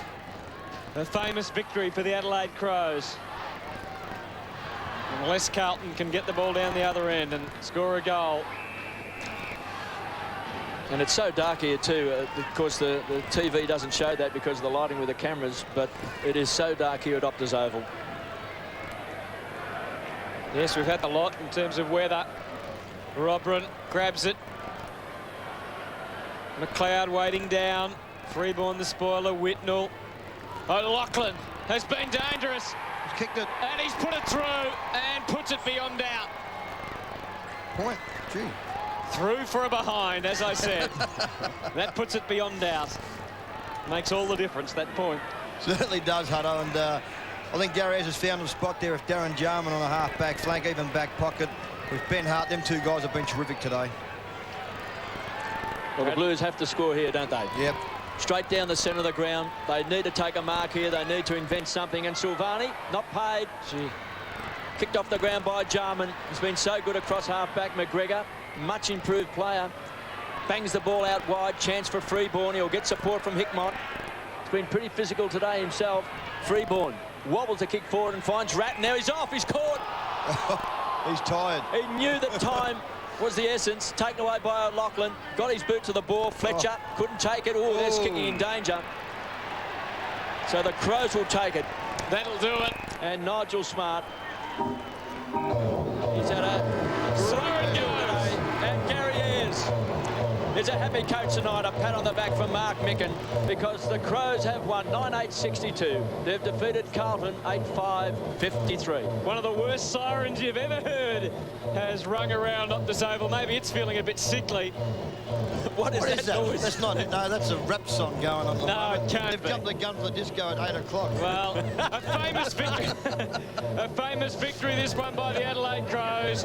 You talk about their 2 premierships, and they'll obviously be the standout days, but this is a win that is right up there with the best. Let's get down to Dipper. Yeah, thanks very much, Hutto. Charles, well done for the win, mate. That's a fantastic win for the boys today. I reckon it's probably the biggest win for the club's history, I reckon. Fantastic. And no one gave us a chance, and we just fought our guts out today and played for ourselves, and it was a great win. Every quarter you're in front of you, just sort of hang on. I mean, Carlton came back at you, but your own form, mate, on the back line there. Oh, I just love playing there, Dip. Yeah, you can read the game a bit better, and it's just great to be a part of this. Sensational. Well, off you go, buddy. Good on you, Charles. Fantastic player. Good on you, Dipper. Fantastic performance, and interesting that he said that he reckons it's the biggest victory in the club's history. What about the 2 flags? Well, the flags are out at Optus Oval, and they'll be yelling and screaming, the small number of Crows fans that are here. Gary Ayres, as usual, showing no emotion. How about a smile, Gary? A great win by the Crows. They won here over Carlton at Optus Oval, 9-8 to 8-5. Besides being the only Australian-built car exported to the United States, having a big V6 with the economy of a 4 and looking great, what else has Magna got? Well, you can get factory-backed LPG conversion. Yeah, but besides factory-backed LPG conversion, being the only Australian-built car exported to the United States, having the big V6 with the economy of a 4 and looking great, what else has Magna got? It's got the best towing in its class. Aside from towing, LPG conversion being the only Australian-built car... It is Mitsubishi. I didn't have a job as such previous to joining the Navy, and I went straight from school to the academy. The RV Franklin rescue on board Anzac was about the first real incident that we'd done. Between 3 or 4 of us driving the ship, we got the ship out there and then come back as quick as we could. He was pretty lucky, and the seas were pretty big, and I mean it makes you feel good because you did the job properly and it was effective. I saw that smile in springtime, Paris so fine, that face in so many other places, a world away in time. Singapore girl, you're a great way to fly.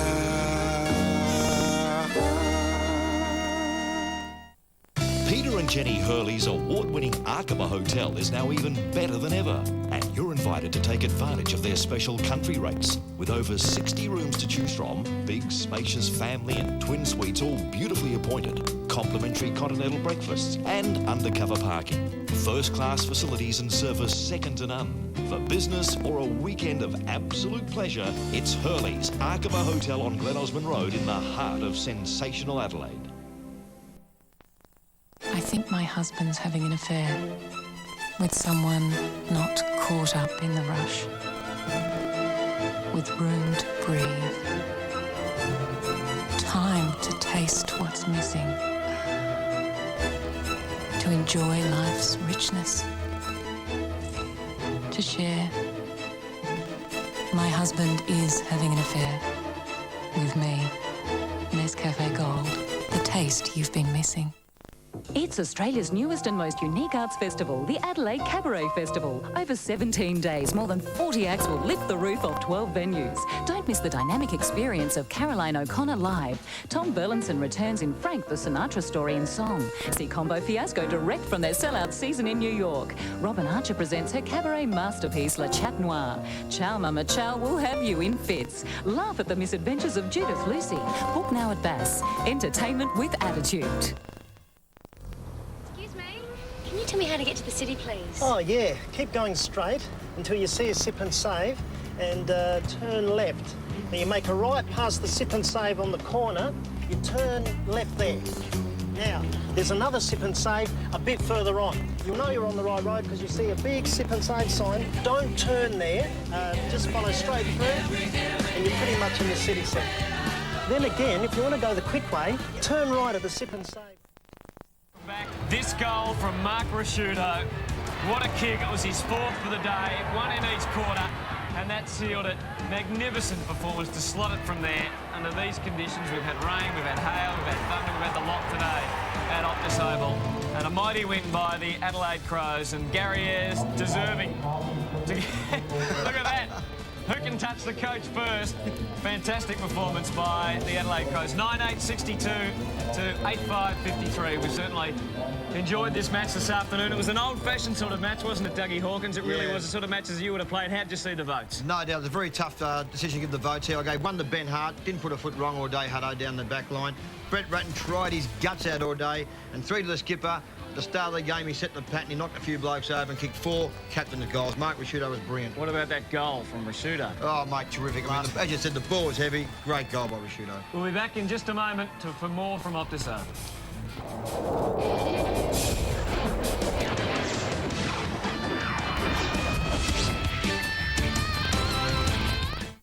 Seven's football telecast is proudly brought to you by RAA Insurance, Mitre 10, Repco, Sip and Save, Ultratune, and Quet. This news update is brought to you by the home loan that helps you make it happen. Good afternoon. Coming up at 6 on 7 News, a shocking tragedy in the hills. A 38-year-old woman has died in a house fire at Kersbrook. The blaze was so intense the 55 firefighters at the scene didn't know there was someone trapped inside. The woman's husband was in town at the time. Her body was found on the bedroom floor. Also at 6, we'll take a spin down memory lane with some classic clunkers, including one that was made in Mannum, plus all today's footy highlights. See you at 6.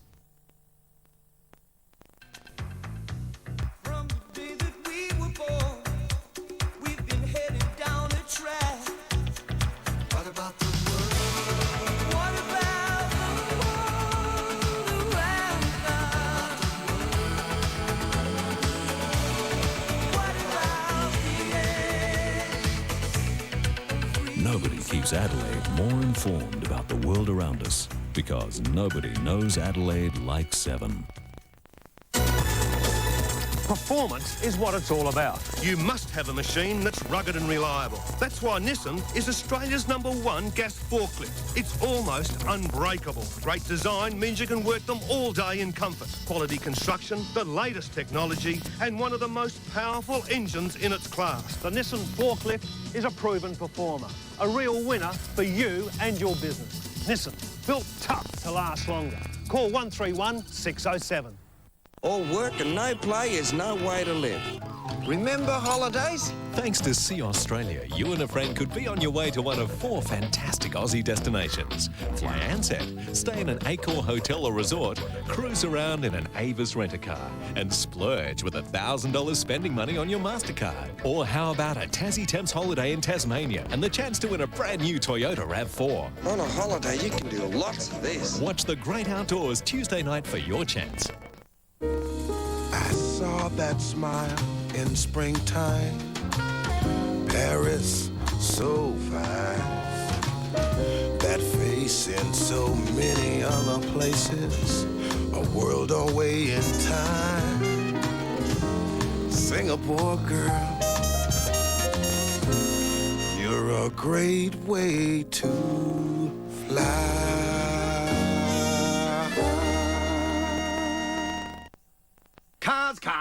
Cars, and more cars. At the Hilton Motor Company. Where all you pay is $4,999 with GST included. Or $25 a week. Hey, you want a big car? Want a little car? What about a family car? A wagon? Want a sports car, a van, or a ute? Want a 4-wheel drive or an 8-seater? Hilton has them all at $4,999 or $25 a week. Choose from over 100 vehicles. At the Hilton Motor Company, 289 South Road, Mile End South. $4,999 or $25 a week. That's cheap.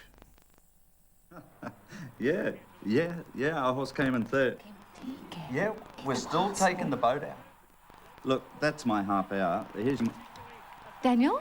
Hello, Mum. Telstra Home Line Plus customers can now call overseas using 0018. Pay for the first half hour and get the next half hour block absolutely free. That's a free half hour to talk to anyone in over 230 countries. Yeah, Mum. The T-shirt came in real handy. Another great option from Telstra. A lifetime's experience means Brenton James knows funerals and always at common sense prices. I'll arrange a proper funeral at a price to suit you with no costly surprises. Call me on my only phone number. This magnificent European 80cm Mets TV is the best. The only thing better is you get this free $695 Mets DVD player included in the price. Only from Truscott Hi-Fi, Adelaide's lowest prices with up to 24 months interest-free terms. Sevens Football Telecast is proudly brought to you by Bunnings Warehouse.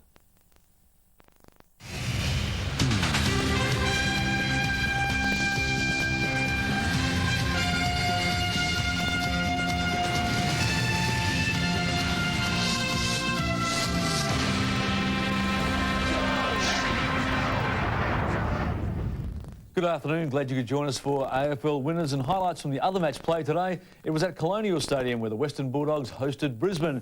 As you saw at Carlton, the weather made conditions atrocious, but at Colonial they shut the roof moments before the rain arrived, so these two teams got to enjoy perfect conditions. Your commentators are Sandy Roberts, Gerard Healy, Jason Dunstall and Richard Osborne on the boundary. We pick it up in the first quarter. There's 8.5 minutes to go. There's only 1 point in it, and each team's only managed to score 1 goal. Taken them some considerable time to get there first, but Paul DiMartina has done it, and there's now just a point in it. McDonald couldn't get it out. Brown can. He's such an important cog. Robbins on the outer side. Ackermanis gives chase. Around the body he goes, up towards Hudson. Pickens, his man. He spoils well, and Pike charges into assist. The Dogs, however, have the numbers. It's flicked in towards full forward. Mal Michael gets back there to spoil. Grant is there. He's taken out for the moment, but he bounces up again. And we've got it behind. What about that for a clash between two of the game's top players, Michael Voss and Chris Grant, both just absolutely desperate to get to the ball. Grant's recovery from the marking contest was good, but Voss just beat him to the punch. Ashcroft back towards centre wing. Cupido, he's a talented young boy, this one. Super hit from Ashcroft too. Goes over the top to Notting. Sneaks away from Johnson, who's closing fast. Looks in towards the forward line. Towards Bradshaw. And Lynch. Back it comes to Johnson, however, once more. He's up to centre wing. Poor kid. Cutting across is Ashcroft. And Scotty West is going to man him up. Just not getting value for money at the moment, Brad Johnson, with his kicks. That's 3 disposals by foot in the last few minutes that haven't hit targets. Yeah, I'd have to reiterate that, boys. There's one thing with Jono. When I started at the Bulldogs, he was there and he's worked hard, but that's still one area of his game that he may lack slightly in the skill department. Ashcroft, also a poor kick for Bradshaw. It will allow the Dogs to clear once again through Croft. It's a high ball up towards left half forward. Good mark taken by Cox. Good open forward line for Bartlett to lead into. But Curley running free. Hudson is there as well. Curley dropping back. You called it early, Jared. It was good work from Trent Bartlett off the ball too, just to hold Michael out of the contest. He'd run into space, Curley, and ended up taking a pretty simple chest mark. But if he just didn't get a little bit of protection from the back, Michael probably would have come over the top. Well, he probably did the right thing in pulling up, but if he had his time again and saw the replay, he could have just kept running in and dribbled the ball across the line. But now he's got a very difficult shot at goal, and that rain sounds as if it's belting on the roof, Aussie. Yeah, it certainly is. You could hear the thunder early, but you can no doubt hear fairly heavy rain on the Colonial Stadium roof. Aussie was actually there, demanding that the roof be closed. Curley, good goals. Very good goal. So the Dogs have steadied down after Alistair Lynch got the opening goal in the first couple of minutes. The Bulldogs have hit back and they lead by 6 points. Well, we spoke about the Lions and how Lee Matthews said they're overrated. They need to start justifying their high rating. But the other thing about the Bulldogs is traditionally they play very well when they've been down and out, when things don't seem to be going particularly well for them. And under Terry Wallace, they do have a tradition of pulling out some very good performances when they're probably not expected. And it could be another case today.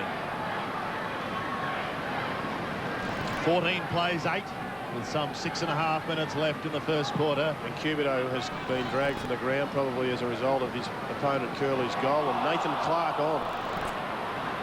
Out of the middle. It's Black who gets the Lions down towards the forward line. Came off the head of Croft, I think. Bradshaw is in all sorts of bother. Socket clear. Ackermanis couldn't take it. Black goes in again. Gives it away towards Clark. It's a high kick in towards the forward line. Big fly by Voss, but he couldn't take the mark. It's socket away, and now the race is on. The boundary line might be the victor. It's wobbling towards the line. Kept in play by Smith. Only just as he finds Cox, who takes a good mark in front of Pike. Plays on quickly, swings around towards Harrison, who marks on centre wing. They've got players streaming through the middle. He looks down towards Darcy, who snuck away from Big Bo. Been dangerous in this opening term, Simon Cox. One of the best quarters I've seen him play across the half-forward line. Darcy goes on to the left foot. Smash down towards Chris Scott. And it will be a free kick. He almost collided with Picken, but it's going to be Picken who's got the free. Boys, a good disciplined move to take off Damon Cupido for Todd Curley kicking that goal, but he's too important a player to have off for too long. Give him the message and get him straight back on. Lappin, nothing. After being clean bowled, he's going to be quick. Gets his kick up towards the half-forward line. Bradshaw and co smash into a big pack, and he recovers well. He snaps around the body. Darcy gets back, and he's on the very last line. And he takes the mark, and he clears to Johnson. Johnson comes inboard. The Dogs steadying with a couple of goals. Cox over the line once more. Kick coming from Curley, and we've got a throw in. Jason, Terry Wallace will be looking at trying to get Chris Grant into this game. Matthew Kennedy's stitching him up at the moment with just one kick to Chris Grant. Yeah, I'd be more inclined to leave Grant one out down there, perhaps bring Bartlett up to half forward.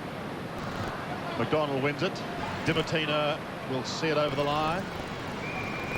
Pressured by Chris Scott. You mentioned Simon Cox's very good start. He's already had a change of opponent. Pike's gone back onto Hudson, and Picken has come onto Cox. 7 possessions for Cox.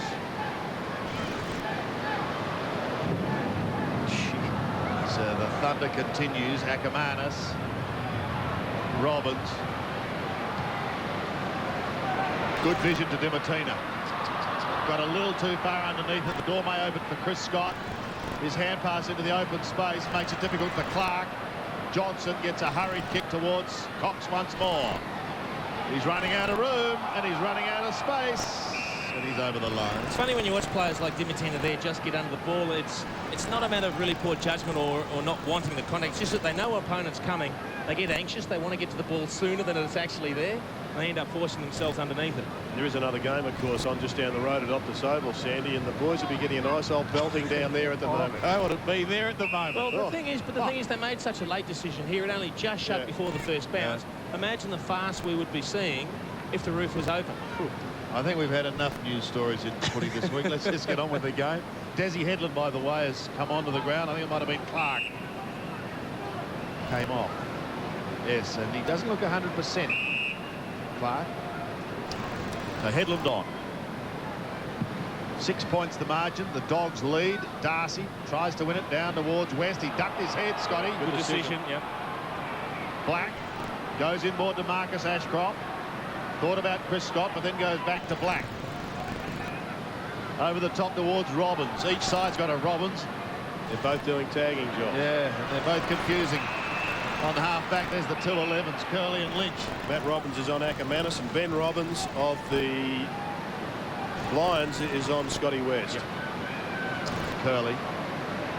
Tell you what, this is the weather conditions outside are often associated with upsets. In Adelaide, well, they're looking for their first win. Maybe they'll get it in the flood at Optus. Here's Hudson chipping towards Romero. Jose's away. And well away. Well, I'll tell you, he'll be pretty disappointed with that kick from Jose Romero as Brad Johnson, who just jogs back to position. He was streaming by inside. It was a poor kick from Hudson. It didn't allow Romero to have the choice of either playing on immediately from a mark or going back and having the set shot. And in the end, he just had to hurry it and wasted an opportunity. Notting takes the Lions to the outer side and pick it. Marcus's kick is good up towards half forward. Here's Desi Headland. Highly talented player towards Bradshaw. get there and on behind. One of those players that looks to be travelling in third gear. A couple of times he's got close, Daniel Bradshaw. You think he's going to be in position to take a diving mark, but he just hasn't got there the last yard. Just needs a little bit of luck to come his way. A couple of balls to fall into his area. First 5 minutes, the Lions started particularly well, but Bulldogs on top, aren't they? They certainly are, and they haven't had that same run and drive into their forward line as the opening part. Michael Voss, I wonder whether or not he couldn't come up into the forward line, into the midfield. Smith's kick, smashed down by Brown. Chance again for the Dogs through Kingsley Hunter. Kicks long to half forward. Darryl White and Harrison picking again, cutting across half back towards White and Scott. Darryl White wide to centre wing and Marcus Ashcroft over the top of Scotty West, but it's a poor kick. They may get away with it, although Johnson closes it down. Well done by Lynch. A little paddle out the back door to Box. He can go all the way. Oh, he's missed everything. Down to the foot. He was looking inside, and at the last moment he thought, no, I'll ignore that option and go for goal, and he just didn't take enough time lining them up. He just blazed away. That was clever, I'll tell you what, an interesting battle, Sandy, between Brad Johnson and Marcus Ashcroft. Not playing real close, but both getting plenty of the ball. Lynch, a big flyer. Darcy holds the footing. Good running here by Matthew Croft once again. Coming down to centre wing, and with the luxury of a bounce in towards Cox. He's good on the lead, Simon Cox. Inside 50, Hudson. You'd go back and have a shot if you're as good a shot at goal as Hudson. Inside 50, put the glasses down. Well, the other thing is, Jared, it's his job basically to kick your 2 or 3 goals a week. He is the sort of permanent forward that can kick 50, 60 goals a year. He has been down a little bit on form in the first few weeks, so he needs to make all these opportunities count. Locked into a real battle with Chris Grant as far as career goals are concerned. They've both kicked 443 goals at this stage. Bartlett appears to be coming from the ground, maybe to free up Chris Grant. Eagleton on. Hudson from 48 metres, bending it back beautifully, and he's kicked it. Put down the glasses. Sandy, as they say in racing parlance. He is one of the most accurate kicks, Jason, that I've ever seen.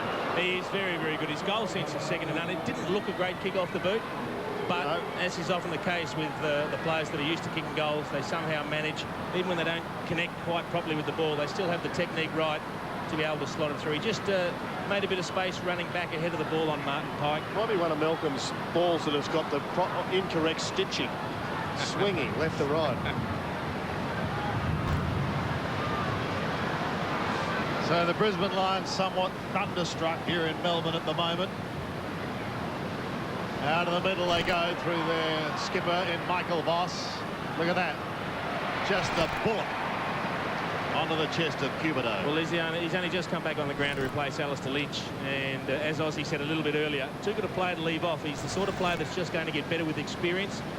I know they do have a few problems with the natural flair of Damien Cubido. They'd like him to do some things in the traditional fashion, Jared, but he makes some things look very simple and others look very difficult. Fair run up here for Damien Cubido. Beautiful. And that's a magnificent kick for a quick answering goal.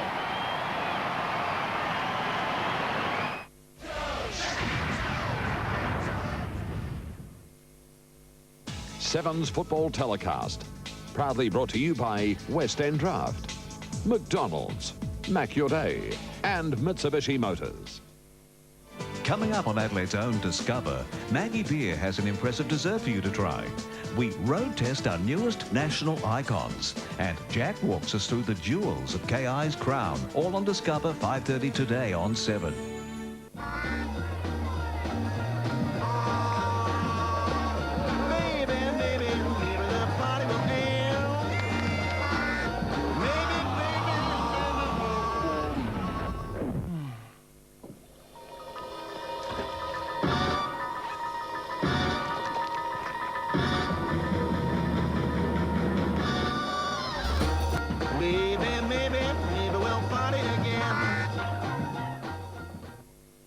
There are all kinds of reasons why we might need finance to realise our dreams. Maybe it's that overdue holiday, a new car, a swimming pool, or perhaps it's a place to call home. It's easy to become confused. Where do you go and who can you trust?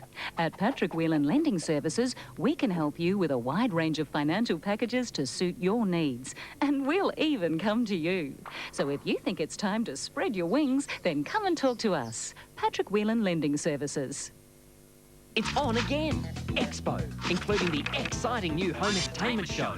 There's exceptional new releases, expert advice, and special prices that'll blow your mind. Enjoy the experience at the Home Ideas Lifestyle Expo. Dream kitchen, dream bathroom. Buy direct from Direct Interiors. Choose for your kitchen, choose for your bathroom. Choose from Direct Interiors, 343 North East Road, Hillcrest. Direct Interiors. There's always more at Rockers. All Rockers stores have an RAA-approved repair, fitting and service centre. Buy our premium-grade Walker exhaust system from Rockers and not only get a 2-year guarantee, but have it fitted free in their RAA-approved fitting and service centres. Have a remote-controlled immobiliser fitted for only $139 and have it connected to your central locking from just $22. Whether it's a big job or a small job, you can rest easy knowing that a Rockers fully trained mechanic can fix the problem.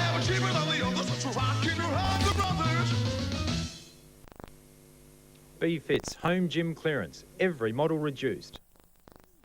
150-pound multi-exercise cam gym, save $100. Multi-sport gym, save $150. With knee raise, save $200. Corner gym, save $240. With leg press, save $350. Multi-function power tower, $210. B-Fit, the home fitness specialists, Blair Athol, City and Melrose Park. John's Leather Warehouse, buy direct for price and quality. John's Leather Warehouse, buy direct for immediate delivery. Compare the value. How can they do it? Because they buy in bulk. And here's a tip. Now there's a world shortage of leather. The time to buy is now. The choice is yours, it's on display, and you can take it home today. John's Leather Warehouse, buy direct for immediate delivery. What weighs up to 3 tons, can swim underwater and is highly intelligent? It's not a whale, it's a hippo. Discover the awesome world of hippos when amazing footage is revealed. Hippo Talk, tonight. Rejoin the action at Colonial Stadium. There's 15.5 minutes to go in the second quarter, and the Bulldogs lead 5-4 to Brisbane's 4-4. Again, one straight kick in it. Oh, big reach there by Big Bo. Boys, I remember seeing Desi Hedler in his first game for the Lions out at Waverley and actually cut that, and I thought after the game, boy, this kid can play. Bradshaw, better stretch from Bradshaw. He had a crack at that time. Ackermanis to Cupido. Look at this one. Look at this, the way he bends this back. Magnificent. Jonathan Brown. There is a lot to like about the way Jonathan Brown goes about his game. We've seen him play a cracker a couple of weeks ago up in Brisbane. But he just always attacks the ball. He always gives a contest. He's a big, strong, raw, pretty rugged sort of fellow, but he always puts himself in the right position and did a very good job in getting Kingsley Hunter out of the way in that contest. Just too strong. This to level of scores here at Colonial. The roof is shut on a bleak, wintry day, but it matters not to Jonathan Brown. He got it. Good start by the Lions. 3 quick goals in this second quarter. Very impressive response to the restructure by Lee at quarter time, or the words of Lee, and he's just, he obviously didn't go over the top. He just said, we just lost a bit of momentum, and it was great use of the body there. It would have been very hard pressed to have played that a push in the back, even though the arms did come up.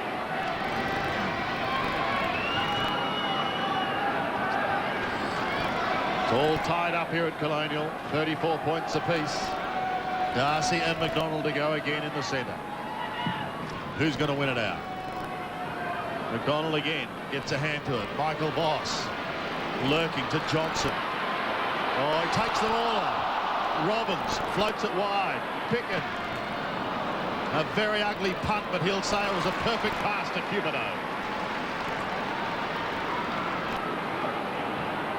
All of a sudden, he's got Lions players streaming down the forward line. Leeds coming from everywhere, and he takes Bradshaw.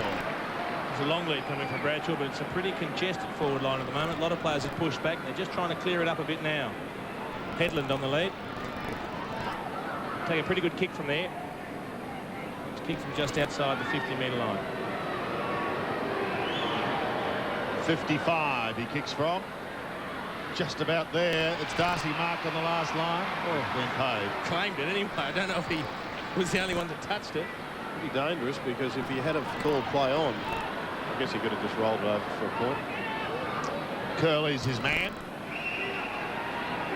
They're going to find some momentum now, the Bulldogs. It's 3 goals in a row to the opposition. You'll be looking a little bit concerned. Roland Smith to Harrison.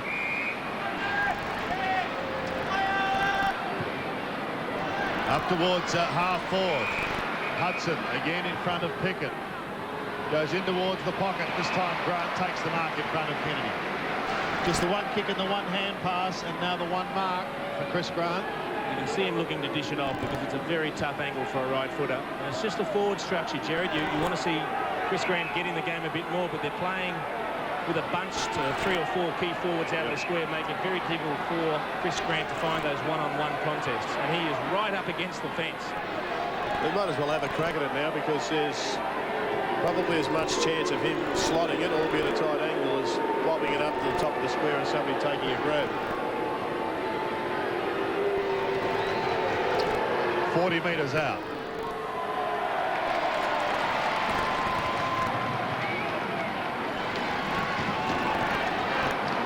That is the margin the Dogs lead by.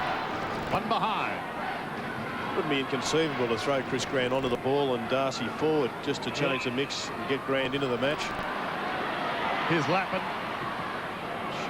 Running away, clean bowling, Notting. He's got gone for all money. That's one of the few times I have ever seen him not get the hands clear in handball. And it took 2 of them to wrap him up. He knew straight away. So Cox looking to mount something here for the Dogs. He goes long towards half forward, smashed away from Grant, picked up by Hudson. This is what Hudson likes, and he's done it. The opportunist goal. Well, it was just a grade roving of the defensive punch from Kennedy. Did it well getting away from Grant, but he snaffled it and then just kicked it off a couple of steps.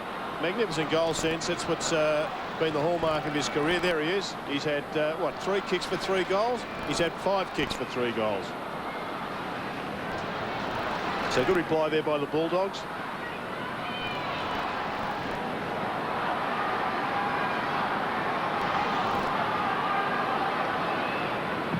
Seven points in it.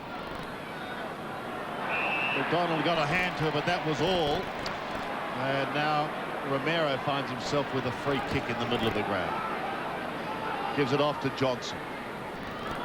Chips wide up towards the half-forward line. Dimatina was the target. Scott is where with him. Dimatina trying to... Oh, he almost held his leg. What a great battle that was. Fantastic. Johnson. 45 out.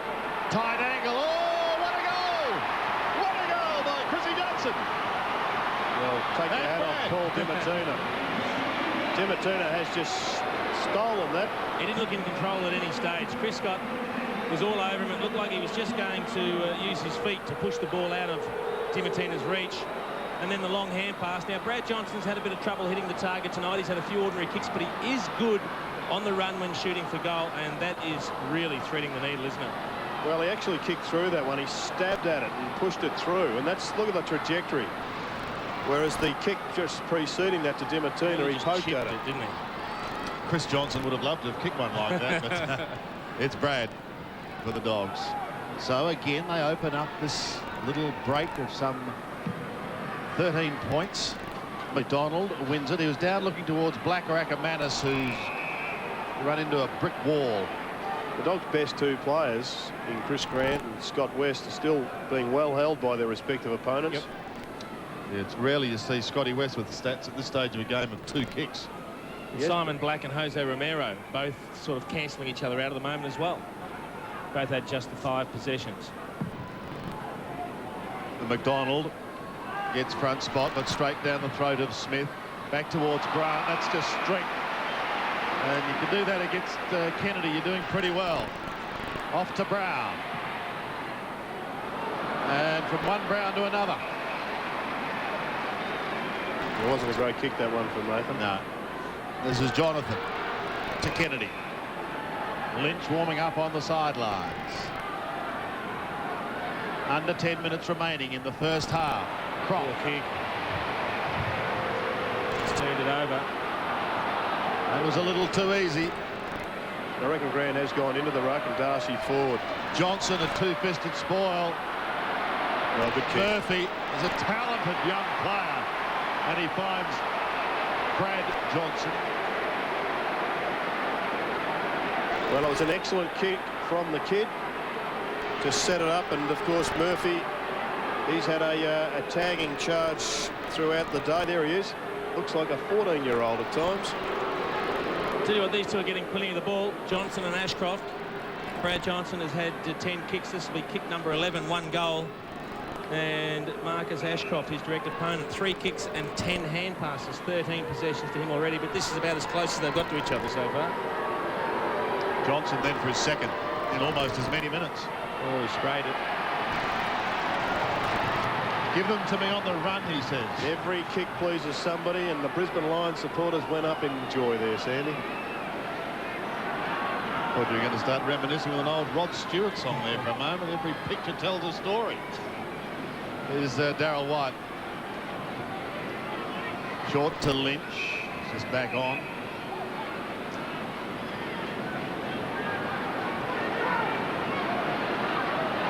$14 points the margin after the Lions hit back with early goals. Oh, Brown late on Harrison, and Darcy not appreciating it, coming in to remonstrate. Silly time for Darcy to come in and remonstrate. When your teammate's got the ball, the last thing you want to do is create a situation where the kick might be reversed. Yeah. Although he was smart enough to do it quickly and then move on. Yeah. Harrison on centre wing. Short towards Cox. Just casually takes the one-hander. A couple of leads coming in from half forward. Johnson is there. Eagleton is there. Robbins is there. And so too is Chris Grant. Robbins just inside 50. Grant, tight angle. This will test him. This will test him. Oh, what sort of kick was that? Oh!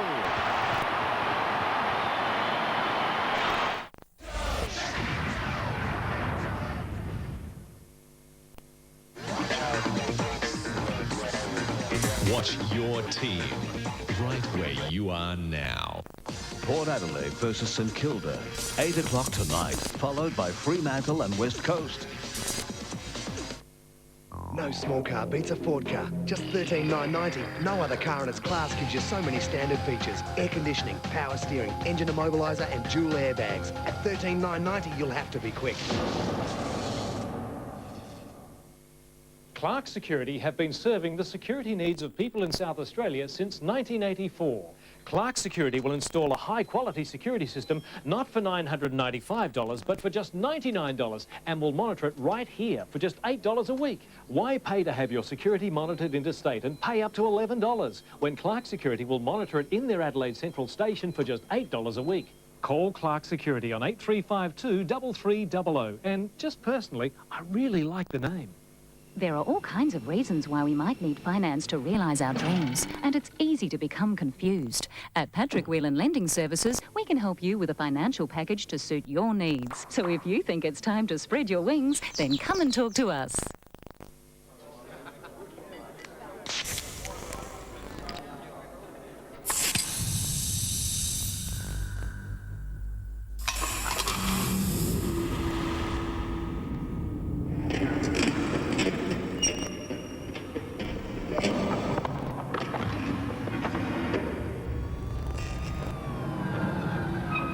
You don't have to feel drunk to be a drunk driver. Drink drive, you'll be sorry. BFit's home gym clearance. £150 multi-exercise cam gym. Save $100. Multi-sport gym. Save $150. With knee raise, save $200. BFit, the home fitness specialists. Sarah Homes are the design innovators for holiday homes, weekenders and country homes. Whether you wish to build at the beach, by the river or as a rural retreat. From around $36,000, Sarah Homes can tailor-build a home to suit your specific requirements. Picture a Sarah Homes retreat on your piece of paradise. Call 8243-0388 for a Sarah Homes brochure today. Let's have a quick look at Macleay's sale. Jeffrey, what about this wool blend Berber at $49 a metre? Jeffrey, what about Scotchgard Plush, $45 a metre? Where is it? Keep up, Jeffrey. Look at these prices. 3 metre vinyl, $39 a metre. Why don't you stop throwing your weight around and get back to the Glen Osmond Road showroom? I love it when you're mad. No small car beats a Ford car. Just $13,990. No other car in its class gives you so many standard features. Air conditioning, power steering, engine immobiliser and dual airbags. At $13,990, you'll have to be quick. 138 questions later, only 2 players will be left. But this time, it doesn't end there. We have a tied situation. A year's salary rests on one